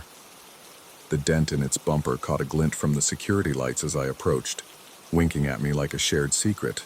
This time I walked right up to it. My heart hammered against my ribs, each beat feeling like it might crack bone. The metal of the car was cool under my fingertips when I touched the hood. Real, solid, not a hallucination or a trick of the light. I moved to the driver's side window and pressed my face close to the glass, cupping my hands around my eyes to block the glare. The darkness beyond remained impenetrable. But then, and I might have imagined this, I've convinced myself 100 times since that I imagined it. Something shifted inside. A shape, darker than the surrounding darkness. That might have been a silhouette. That might have been leaning forward. That might have been pressing its face to the other side of the glass just inches from mine. I stumbled backward, nearly falling. My keys clattered to the pavement, and I scrambled to pick them up, my hands slapping against rough asphalt. When I looked up again, the car seemed unchanged, but the air around it felt different somehow, charged with anticipation that made my skin prickle. I ran to my car, got in, locked the doors, started the engine with shaking hands. As I pulled away, I watched the duplicate in my rearview mirror until it disappeared into the darkness beyond the reach of the parking lot lights. At home, I stood in my bathroom staring at my reflection for 20 minutes, looking for something I couldn't quite name. Some sign that I wasn't myself, that something had gone wrong inside my head, that the exhaustion and isolation of 3 years of night shifts had finally cracked something essential. But I looked the same as always. Same tired eyes, same jaw that needed shaving, same scar on my left cheek from a childhood bicycle accident. I didn't sleep.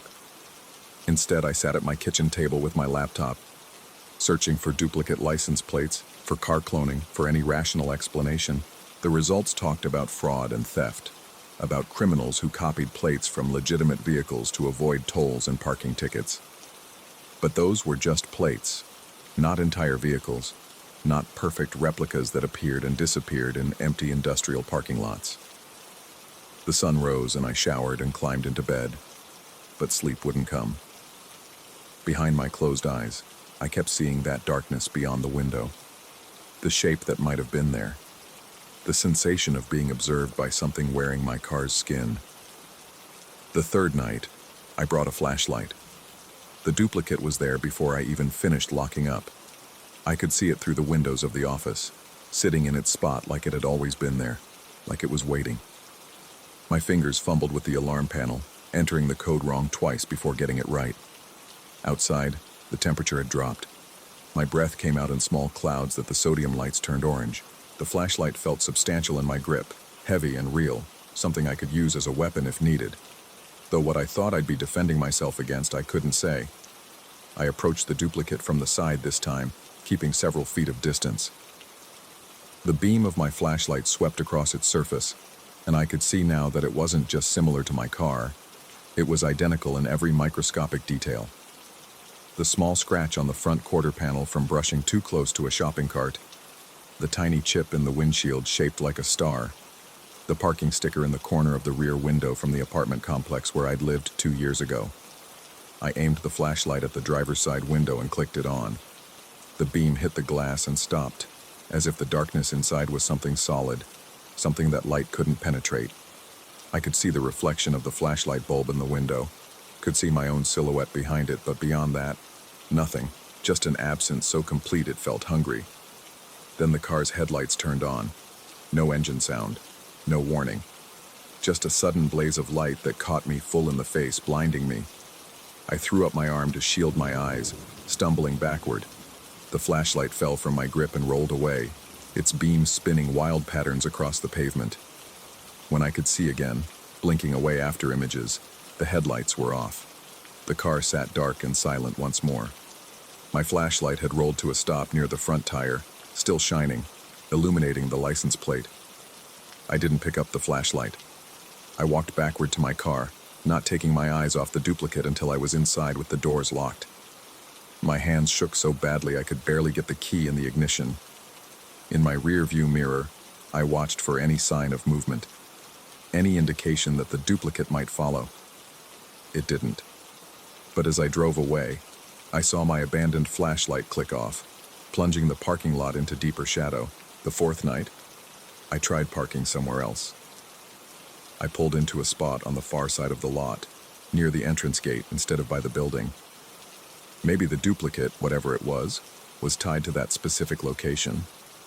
Maybe it needed me to be predictable. When my shift ended and I walked outside, my car was gone. The spot where I'd parked stood empty, just oil-stained pavement and a crumpled receipt that skittered in the wind. For one surreal moment, I thought I'd misremembered where I'd parked, that the exhaustion had finally gotten to me. But then I turned and looked toward my usual spot. Both cars were there, mine and its duplicate parked side by side like patient brothers waiting. I felt something break inside my chest, some final mooring to rationality snapping loose. Because I'd locked my car, I had the keys in my pocket. I could feel them there, solid and real. No one could have moved it. But there it was. I approached slowly, like someone walking toward the edge of a cliff. When I got close enough, I could see that the cars weren't quite side by side. The duplicate was angled slightly toward mine, as if leaning in to whisper a secret. The space between them felt charged with something I could almost taste, metallic and sharp like blood. I walked between them. The air there was colder, noticeably colder, raising goosebumps on my arms beneath my jacket. Standing in that space between the two identical vehicles, I felt like I was standing between two mirrors, caught in an endless reflection of myself, multiplying into infinity. The sensation was so overwhelming that I had to put my hand on the hood of my car to steady myself. The metal was warm. Not just warm from the day's sun, which had set hours ago, but warm like something alive, like skin. I jerked my hand back and looked at the hood of the duplicate. Then, not letting myself think about what I was doing, I pressed my palm against its hood. Cold. Metal cold. Exactly as it should be.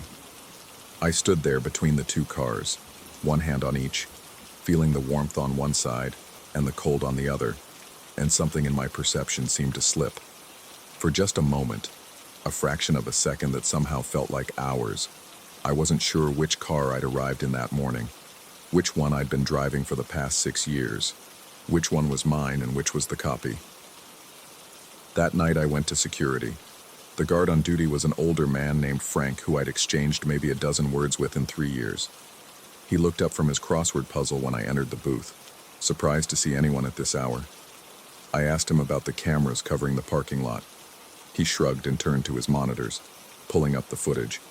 I watched myself arrive at 11, parking in my usual spot, alone, just one car. I watched the hours tick by on the timestamp, watched the empty lot, watched myself emerge from the building at 7 and walk to my car. Just one car. Always just one car. See anything weird? Frank asked, looking up at me with mild concern. I shook my head, thanked him, left. But I'd seen something. In the moments when I walked between my car and where the duplicate should have been, I'd seen a flicker in the footage, a brief distortion like a hiccup in the recording. And I'd seen, just for a frame or two, what might have been two cars pulling out of the lot together. The fifth night, I decided to stay in my car. Wait, watch. See if the duplicate appeared while I was sitting there. See if I could catch the moment of its arrival. 7 o'clock came and went. I sat behind the wheel with the engine off, windows cracked just enough to keep the air from getting stale. The parking lot remained empty except for my car. Nothing moved except the occasional piece of wind-blown trash and the shadows cast by the flickering security lights. 7:15, 7:30. The interior of my car grew darker as the last traces of twilight faded from the sky. I kept my hand on the door lock, ready to engage it instantly if needed, though against what I couldn't say. At 7:45, I noticed the smell. It was subtle at first, almost undetectable beneath the familiar scents of old coffee and the pine air freshener hanging from my rearview mirror. But it grew stronger, and with it came a creeping sense of wrongness that made the hair on my neck stand up. It smelled like me, like my shampoo, my deodorant, the specific laundry detergent I used. But underneath that, something else. Something stale and off, like clothes worn too long, like breath exhaled into a closed space. I turned to look in the back seat. Empty. Of course, empty. Just the jacket I'd left there 3 days ago in a reusable shopping bag. But the smell persisted, and with it came the absolute certainty that I wasn't alone in the car. That something was sitting in the back seat, breathing slowly, watching the back of my head with patient interest. I grabbed the door handle and pulled, throwing myself out of the car and stumbling onto the pavement. The door hung open, the interior light casting a weak glow. I could see the back seat clearly. Empty. Nothing there but my jacket and the bag. When I turned around, the duplicate was parked 30 feet away, in its usual spot. I know I screamed. The sound echoed off the warehouse walls, came back to me distorted and strange. But when it faded, the silence that followed was worse. A silence so complete it felt like the entire industrial district had been erased, leaving me alone with my car and its twin in a void that only resembled the world. I got back in my car, closed the door, locked it, started the engine with hands that had gone beyond shaking into something like palsy, and I drove away without looking back, knowing that if I looked in the rearview mirror, I'd see the duplicate following, keeping pace exactly, matching my every turn. I didn't look. I kept my eyes on the road ahead and drove home through streets that felt unfamiliar despite 3 years of driving them 5 nights a week. The 6th night, I brought a coworker with me to the parking lot. Daniel worked the earlier shift, leaving at 6, but I'd asked him to wait. Told him there was something I wanted to show him, something strange. He'd agreed easily enough, probably just glad for someone to talk to in the monotony of our work. We walked out together at 7, and the parking lot stretched before us, empty except for my single car. "What did you want to show me?" Daniel asked, glancing around. I stared at the spot where the duplicate should have been. The pavement there looked darker somehow, as if something had stained it, but nothing else marked it as different from any other section of parking lot. It was... I started, then stopped. How could I explain? Never mind. Sorry to waste your time. Daniel gave me an odd look but shrugged it off. We stood there awkwardly for a moment, then he headed toward his truck on the other side of the lot. I watched him go, then approached my car alone. The interior smelled wrong. That same smell from the previous night, like myself, but not, like something wearing my scent as a disguise. I sat in the driver's seat with the door still open, trying to identify what exactly was different, what was setting off every alarm in my nervous system. Then I saw it. In the rearview mirror, the reflection of my back seat showed my jacket draped across it. But in the mirror, the jacket was on the right side. When I turned to look directly, it was on the left. I adjusted the mirror, thinking it must be the angle. But no matter how I positioned it, the reflection showed a slightly different interior than what was actually behind me. The shopping bag on a different side, a coffee cup in the cup holder that wasn't there when I looked directly. I stared at that reflection for a long time, watching it shift subtly, rearranging itself whenever I glanced away and back. And in the darkness of the reflected back seat, I thought I saw something else. A shape that might have been a head, a silhouette that might have been shoulders, watching me from behind with my own eyes. Daniel's truck started up across the lot. The sound broke whatever spell had held me frozen, and I slammed my door shut, started my engine, and drove. In the rearview mirror, I watched the parking lot recede, but I couldn't make myself focus on what was there. Couldn't make myself see if one car left the lot that night, or two. The seventh night, I almost didn't go to work. I stood in my apartment as the clock ticked toward 10:30, staring at my keys on the counter. Every rational part of my brain screamed that something was deeply wrong, that I should call in sick, that I should never go back to that parking lot again. But another part, a part that had been growing stronger each night, knew that it wouldn't matter. The duplicate had found me. Whether I went to work or stayed home, whether I was in my car or in my apartment, something had locked onto me and was slowly, patiently, inevitably closing in. So I went. The shift passed in a blur. I inspected parts, marked defects, filled out forms, all on autopilot while my mind circled the same questions over and over. What was it? What did it want? And the question that frightened me most, which one of us was real? At 7 o'clock, I locked up and walked into the parking lot. Both cars were there, but now they were parked differently. The duplicate was in my usual spot. Mine, or what I thought was mine, was in the spot where the duplicate usually appeared. I stopped walking halfway between them, keys clutched so tight in my hand that the teeth cut into my palm. I looked from one car to the other, searching for some definitive sign, some proof of which was which. But they were exactly the same, precisely, impossibly identical. The dent in the bumper, the scratch on the quarter panel, the chip in the windshield, the parking sticker. Every single detail matched perfectly because one of them, one of us, had been carefully, meticulously copying the other. I walked to the car on the left, my hand shaking as I tried to put the key in the door lock. It slid in smoothly, turned easily. I pulled the door open and looked inside. My jacket in the back, my coffee cup in the holder, the particular pattern of crumbs on the floor mat that I'd been meaning to vacuum. All mine, all exactly as it should be. I closed the door and walked to the other car, put my key in the lock. It slid in smoothly, turned easily, opened to reveal my jacket in the back, my coffee cup in the holder, the same pattern of crumbs on the floor mat. I stood between both cars with both doors open, looking from one interior to the other, and I felt my grip on reality, already tenuous, begin to slip entirely. Because they were both mine. Both absolutely, completely mine, down to every last detail. The question wasn't which car was the duplicate anymore. The question was which me was. I thought about the security footage showing one car arriving, two cars leaving. I thought about the smell in my car, like myself, but not. I thought about the reflection in the rearview mirror that didn't quite match reality. And I thought about something I'd been avoiding thinking about for 7 nights. The gaps in my memory during my shifts.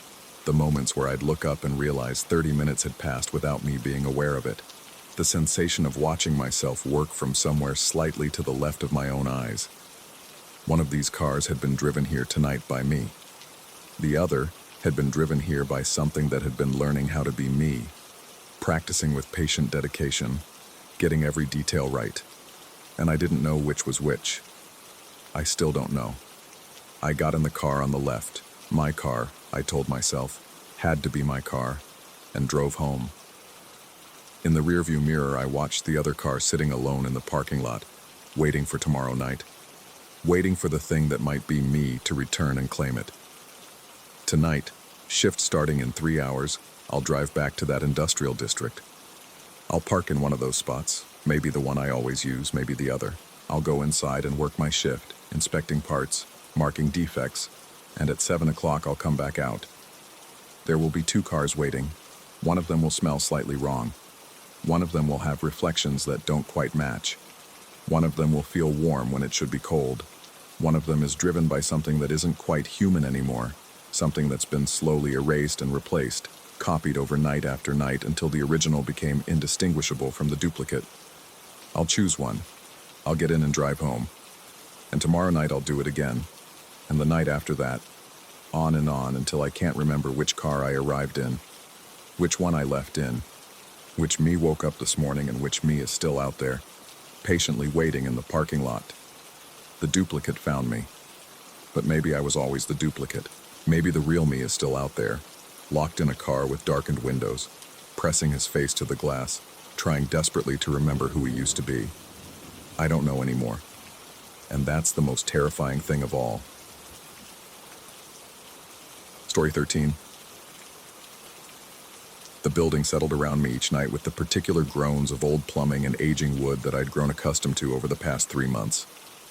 Small spaces breed familiarity. 18 units stacked in 3 floors. Narrow hallways that amplified every footstep.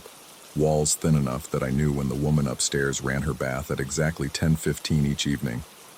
I knew the elderly couple in 2B argued about the thermostat every Tuesday. I knew the college student across the hall microwaved popcorn at 2 in the morning during exam weeks, but I'd never seen anyone enter or leave Unit 2D, the apartment directly adjacent to mine. The first intercom call came on a Thursday, 3 weeks after I'd moved in. The buzz shattered the silence at 11:47 p.m. I remember checking my phone, irritated at the interruption. The building's ancient intercom system crackled with static as I pressed the grimy button on the wall unit near my door. Hello? Nothing but that ocean of white noise, waves of interference that seemed to breathe. Hello? Who is this? Then, barely audible beneath the static, a whisper threaded its way through the speaker. He doesn't like you here. The voice was indistinct, muffled, as though spoken through layers of fabric. My finger hovered over the button. The little screen on the intercom displayed the caller's unit number in pale green digits. 2D, my neighbor. I released the button and stood in my darkened apartment, heart hammering against my ribs with an intensity that felt disproportionate to the situation. Through the wall I shared with Unit 2D, I heard nothing. No movement, no television, no signs of life at all. I'd lived next to that apartment for weeks and had never heard a single sound from beyond that wall. I tried to rationalize it. Someone's idea of a prank. Wrong button. Technical malfunction. I didn't sleep well that night. Every creak of the building sounded like footsteps in the hallway. Every distant siren felt like a warning. The second call came 5 days later, again late at night. This time at 12:23 a.m. I was lying in bed scrolling through my phone when the intercom's harsh buzz cut through the quiet. My stomach clenched before I even reached the wall unit. The screen showed 2D again. I pressed the button. Listen, I don't know who this is, but he doesn't like you here. The same whisper, but clearer this time. Definitely a man's voice, low and careful, each word precisely articulated beneath the static. Who doesn't like me here? Who are you? The line went dead, leaving only the empty hiss of an open connection before the intercom clicked off entirely. I stood there in my boxer shorts and t-shirt, feeling the cool air from the vent above raising goosebumps on my arms. The hallway outside my door was silent. I pressed my ear against the wall, dividing my apartment from 2D, and held my breath, listening with an intensity that made my head pound. Nothing. Not a floorboard's complaint. Not a breath. Just the absolute absence of sound that somehow felt heavier than silence should. The next morning, I knocked on the door of Unit 2D, 5 firm raps that echoed down the empty hallway. I waited, studying the door. Identical to mine, painted the same institutional beige, the brass number plate slightly tarnished, no welcome mat, no delivery notices tucked in the jamb, no signs that anyone called this place home. No one answered. I tried twice more over the following days, at different times. Morning, afternoon, early evening. The door remained closed, the apartment beyond it stubbornly silent. The building manager's office was on the first floor, a converted storage room that smelled of coffee and photocopier toner. The manager, a weary-looking man in his 60s whose name I could never remember, looked up from his computer with the expression of someone perpetually interrupted. "Unit 2D?" he repeated, his brow furrowing. "That unit's been vacant since August. We've been having trouble renting it out." "Vacant? Are you sure?" He turned to his computer, clicked through several screens with the hunt and peck determination of someone who'd never quite mastered typing. "Yeah, here it is. Empty since the last tenant left. We've had a few people look at it, but nobody's signed a lease. That's impossible. Someone's been using the intercom from that unit." His expression shifted to something between skepticism and concern. "The intercom? Are you sure it was 2D? "Positive. It shows the unit number on the screen." He leaned back in his chair, which protested with a metallic squeal. "Those old systems glitch sometimes. Wiring gets crossed, especially in these older buildings. Could be getting interference from another unit." "Twice? And it's definitely not a wiring issue. Someone spoke to me. Someone threatened me." "Threatened?" Now he looked genuinely worried, though whether about the situation or about potential liability, I couldn't tell. "What exactly did they say?" "That he doesn't like me here. Both times, the same message." The manager scratched at his stubbled jaw, clearly eager to dismiss this as quickly as possible. "Look, I'll have maintenance check the intercom system, but that unit is definitely empty. I've got the master key right here." He gestured to a pegboard on the wall behind him, crowded with labeled keys. "Nobody's accessed it in months." I left his office unsatisfied, the fluorescent lights humming overhead as I climbed the stairs back to the second floor. When I passed Unit 2D, I stopped and stared at that closed door, feeling a prickling sensation crawl up the back of my neck. The peephole at the door's center looked like a small, dark eye. Was someone on the other side, looking back at me? 3 more calls came over the next 2 weeks, each one in the deepest part of night. The whispered message never varied. "He doesn't like you here." The voice remained consistent, male, deliberate, laden with something that wasn't quite anger, but felt far more threatening, something colder, more certain.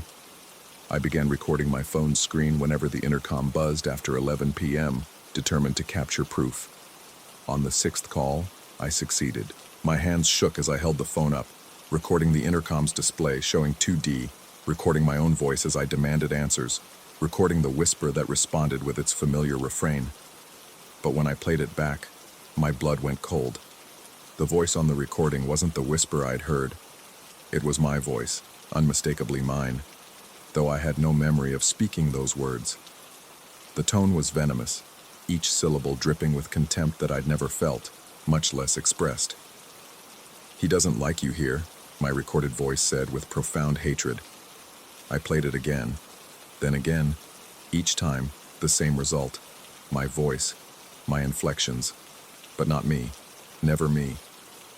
I sat on my couch in the dark, the phone's screen casting a pale glow on my face, and played that clip 17 times before I had to stop. The apartment suddenly felt smaller, the walls closer, as though the space itself was contracting around me. Sleep became difficult. When I did manage to drift off, I'd wake at the slightest sound, convinced I'd heard footsteps in my apartment, breathing that wasn't my own, the creak of my bedroom door opening. I'd lie there in the darkness, phone clutched in my hand, waiting for the intercom's buzz. During the day, I found myself standing at the wall I shared with 2D, pressing my palm against the drywall, feeling for vibrations, for any indication of life on the other side. The wall remained inert, giving nothing away. I researched the building's history online, scrolling through property records and old news articles. Nothing unusual emerged. No deaths, no scandals, no mysterious disappearances. Just an ordinary apartment building that had housed ordinary people for 47 years. But something felt wrong. Some fundamental wrongness that I couldn't articulate. A sensation that lived in my gut and radiated outward until my entire body felt tense and vigilant. I began noticing details I'd overlooked before, the way the hallway lights flickered when I passed Unit 2D, how my apartment always felt colder near that shared wall, even though the heating system worked fine everywhere else. The faint smell that sometimes drifted from beneath 2D's door, not decay or rot, but something stranger, like ozone after a lightning strike, like burnt metal. The seventh call came at 1:43 a.m. on a Sunday. By then I'd stopped sleeping in my bedroom, instead dozing fitfully on the couch with all the lights on. The intercom's buzz shot through me like voltage. I grabbed my phone, started recording, and answered. "Why are you doing this?" My voice cracked with exhaustion and frustration. The response came immediately, that whisper I'd grown to dread. "He doesn't like you here. He never did." "Who are you talking about? Who is he?" "You know." "I don't know. Tell me." A pause. Static breathing through the speaker. Then, "Look at the recording." The line went dead. My hands trembled as I stopped the recording and played it back. Once again, my own voice emerged from the speaker. But this time, I heard both sides of the conversation. I heard myself asking why this was happening. Heard the response in my own voice, calm and measured, explaining that he didn't like me here, had never liked me here. But I hadn't spoken those words. I knew I hadn't. In the recording, when I demanded to know who was being discussed, my voice answered with perfect clarity. "You know who. The one who lived here before you. The one you replaced." I dropped the phone. It clattered on the hardwood floor, the screen still glowing with the playback controls. The next morning, exhausted and desperate, I took the recording to the manager's office. He listened, his expression shifting from skeptical to deeply uncomfortable. "I don't understand," he said, pausing the playback. "This is your voice." "I know it's my voice, but I didn't say those things. That's the point." He rubbed his temples. "You're telling me that someone is somehow... what? Faking your voice? Through the intercom system? I don't know what I'm telling you. I just know that apartment isn't empty." "I'm going to open 2D right now," he said, standing up with the decisive movement of someone eager to end a conversation. "You can come with me if you want. We'll settle this." We climbed the stairs together, neither of us speaking. The hallway on the second floor felt longer than usual, stretching away from us as we approached the two side-by-side doors, 2C and 2D mine, and the empty unit. The manager fumbled with his ring of keys, found the one labeled 2D, and inserted it into the lock. The mechanism turned smoothly. He pushed the door open and reached inside for the light switch. The apartment was empty. Not just unoccupied, empty in a way that suggested it had been empty for a very long time.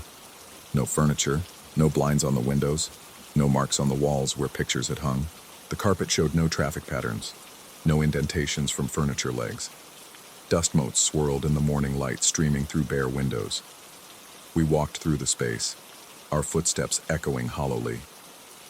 Kitchen cabinets hung open, their interiors clean and bare. The bathroom fixtures looked unused, the grout between the tiles pristine. In the bedroom, the closet stood empty, its door slightly ajar. "Satisfied?" the manager asked, his tone carrying a mixture of relief and irritation. I stared at the wall I shared with my own apartment, just on the other side.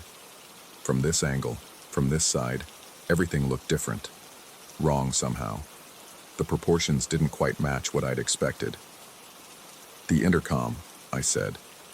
"Can we check the intercom?" He walked to the wall unit near the door. The small screen was dark, its buttons covered in a layer of undisturbed dust. He pressed the call button experimentally. Nothing happened. He tried again, then opened the plastic cover to examine the wiring. "Disconnected," he said. "Looks like it's been out of service for a while, probably since the last tenant left." But I'd seen that screen illuminate. I'd seen the number 2D glow in pale green. I had recordings. "This doesn't make sense," I whispered. The manager closed the intercom panel and turned to me with an expression I couldn't quite read. Pity, maybe, or concern. "Look, I don't know what you've been experiencing, but this unit has been empty. Nobody's been calling you from here. Maybe you should, I don't know, talk to someone. These old buildings can get to people, especially if you're here alone a lot." That night, I sat in my apartment with every light burning, my packed bags by the door. I decided to leave, find a new place, start over. Whatever was happening here, whether psychological break or something I couldn't explain, leaving seemed like the only rational choice. At 2:47 a.m., the intercom buzzed. I didn't move, didn't breathe. Just stared at that wall unit from my position on the couch. It buzzed again, insistent, demanding. Against every instinct, I stood up and walked to the intercom. The screen showed 2D and those familiar pale green digits. My finger hovered over the button. Some deep, primal part of my brain screamed at me to step back, to grab my bags and run, to never return to this building. I pressed the button. "Hello?" For a long moment, only static. Then, with crystal clarity, a voice emerged. Not the whisper I'd grown accustomed to. My actual voice, speaking with a tone I'd never used, saying words I'd never thought. "You can't leave. This is where you belong. This is where you've always belonged." He knows that now. He understands. "Who are you?" A pause that seemed to stretch into infinity. Then, "Don't you recognize your own voice? Haven't you been listening? Haven't you been paying attention to who's really been speaking all along?" The intercom clicked off. I stood there, frozen, as understanding began to creep through my mind like ice water through my veins. I thought about the recording, about my voice speaking words I hadn't said, about the empty apartment next door with its disconnected intercom, about how the manager had looked at me with that mixture of concern and pity. I walked to the mirror hanging near my entryway and stared at my reflection. The face looking back seemed familiar, yet somehow strange, like a photograph of someone I used to know. Dark circles shadowed the eyes. The skin looked pale, stretched too thin. When had I started looking like this? I tried to remember moving into this building, unpacking boxes, signing a lease. The memories felt distant, viewed through frosted glass. Had it been 3 months, or longer? The timeline felt slippery, refusing to solidify in my mind. Through the wall I shared with Unit 2D, I heard something for the first time since moving in. The sound of footsteps, slow, measured, pacing back and forth in that empty apartment. My apartment's layout mirrored 2D's, so I knew those footsteps were moving through the living room, passing the bathroom, approaching the bedroom. The steps stopped at the wall, right on the other side, directly opposite where I stood. I pressed my hand against the drywall and felt a warmth I'd never noticed before. Then a vibration, subtle but unmistakable. Someone, or something, was pressing back.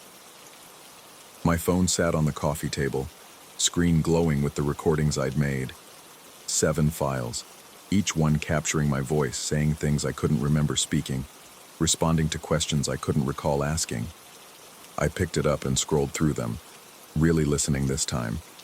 Listening not to the words, but to the tone, the inflections, the subtle characteristics that make a voice uniquely identifiable.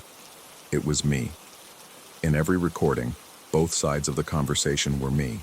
The building settled around me with its familiar groans. Upstairs, the woman ran her bath at 10:15. In 2B, the elderly couple argued about the thermostat. Across the hall, someone microwaved popcorn. And next door, in Unit 2D, empty for months, its intercom disconnected, its rooms devoid of any trace of human habitation. Footsteps echoed through the darkness. I looked at my packed bags, at my reflection, at the wall that separated my apartment from the impossible space next door. The intercom buzzed again. I didn't need to check the screen to know what number would be displayed. This time I didn't answer. Instead, I unlocked my door and stepped into the hallway. The fluorescent lights hummed overhead. Unit 2D's door stood closed, its brass number plate catching the light. I reached for the handle, half expecting it to be locked, but it turned smoothly under my palm. The door swung open on silent hinges. The apartment beyond was exactly as I'd seen it that morning with the manager, completely empty, dust motes swirling in the darkness. Except now, standing in the center of the living room, I saw myself. Not a reflection, not a hallucination. Another version of me, solid and present, staring back with hollow eyes. His clothes were different, older, worn, as though he'd been wearing them for far longer than any person should wear the same outfit. His face carried the same exhaustion I'd seen in my mirror, but more pronounced, as though he'd gone weeks without sleep. He smiled, and it wasn't a kind expression. "Finally," he said, his voice that familiar whisper from the intercom. "Finally, you understand." "Understand what?" "That you're the one who doesn't belong here. You never did. I've been trying to tell you, he doesn't like you here. He being you, the one who was supposed to leave." My mouth went dry. "I don't understand." "You will," he said, taking a step forward. As he moved, the apartment around him seemed to shift, the empty space filling with shadows that suggested furniture, suggested life, suggested occupancy. Every building has spaces between spaces. Every structure has its gaps, its voids, its places where things that don't quite fit can reside. You've been living in one side, and I've been living in the other, but there's only room for one of us. I backed toward the door, but the hallway behind me looked different now, longer, darker, stretching away into impossible distance. "The calls," I whispered. "The recordings. Were always you, talking to yourself across the gap. Haven't you been listening?" He took another step closer. "You started to slip through about 3 months ago, started to exist in both places at once. The building didn't like that. Buildings have rules about what can exist within their walls.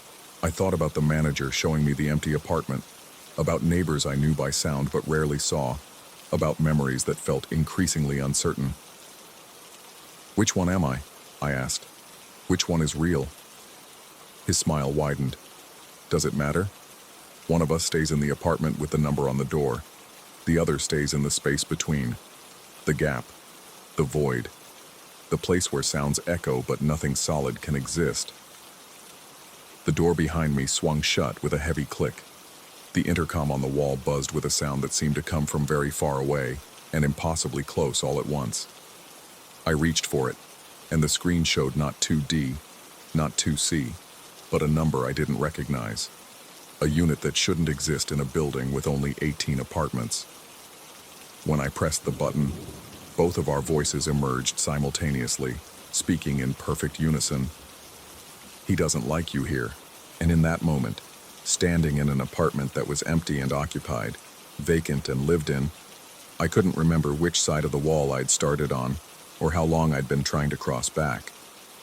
The other version of me, or perhaps the original version, the one who'd been here all along, reached out his hand.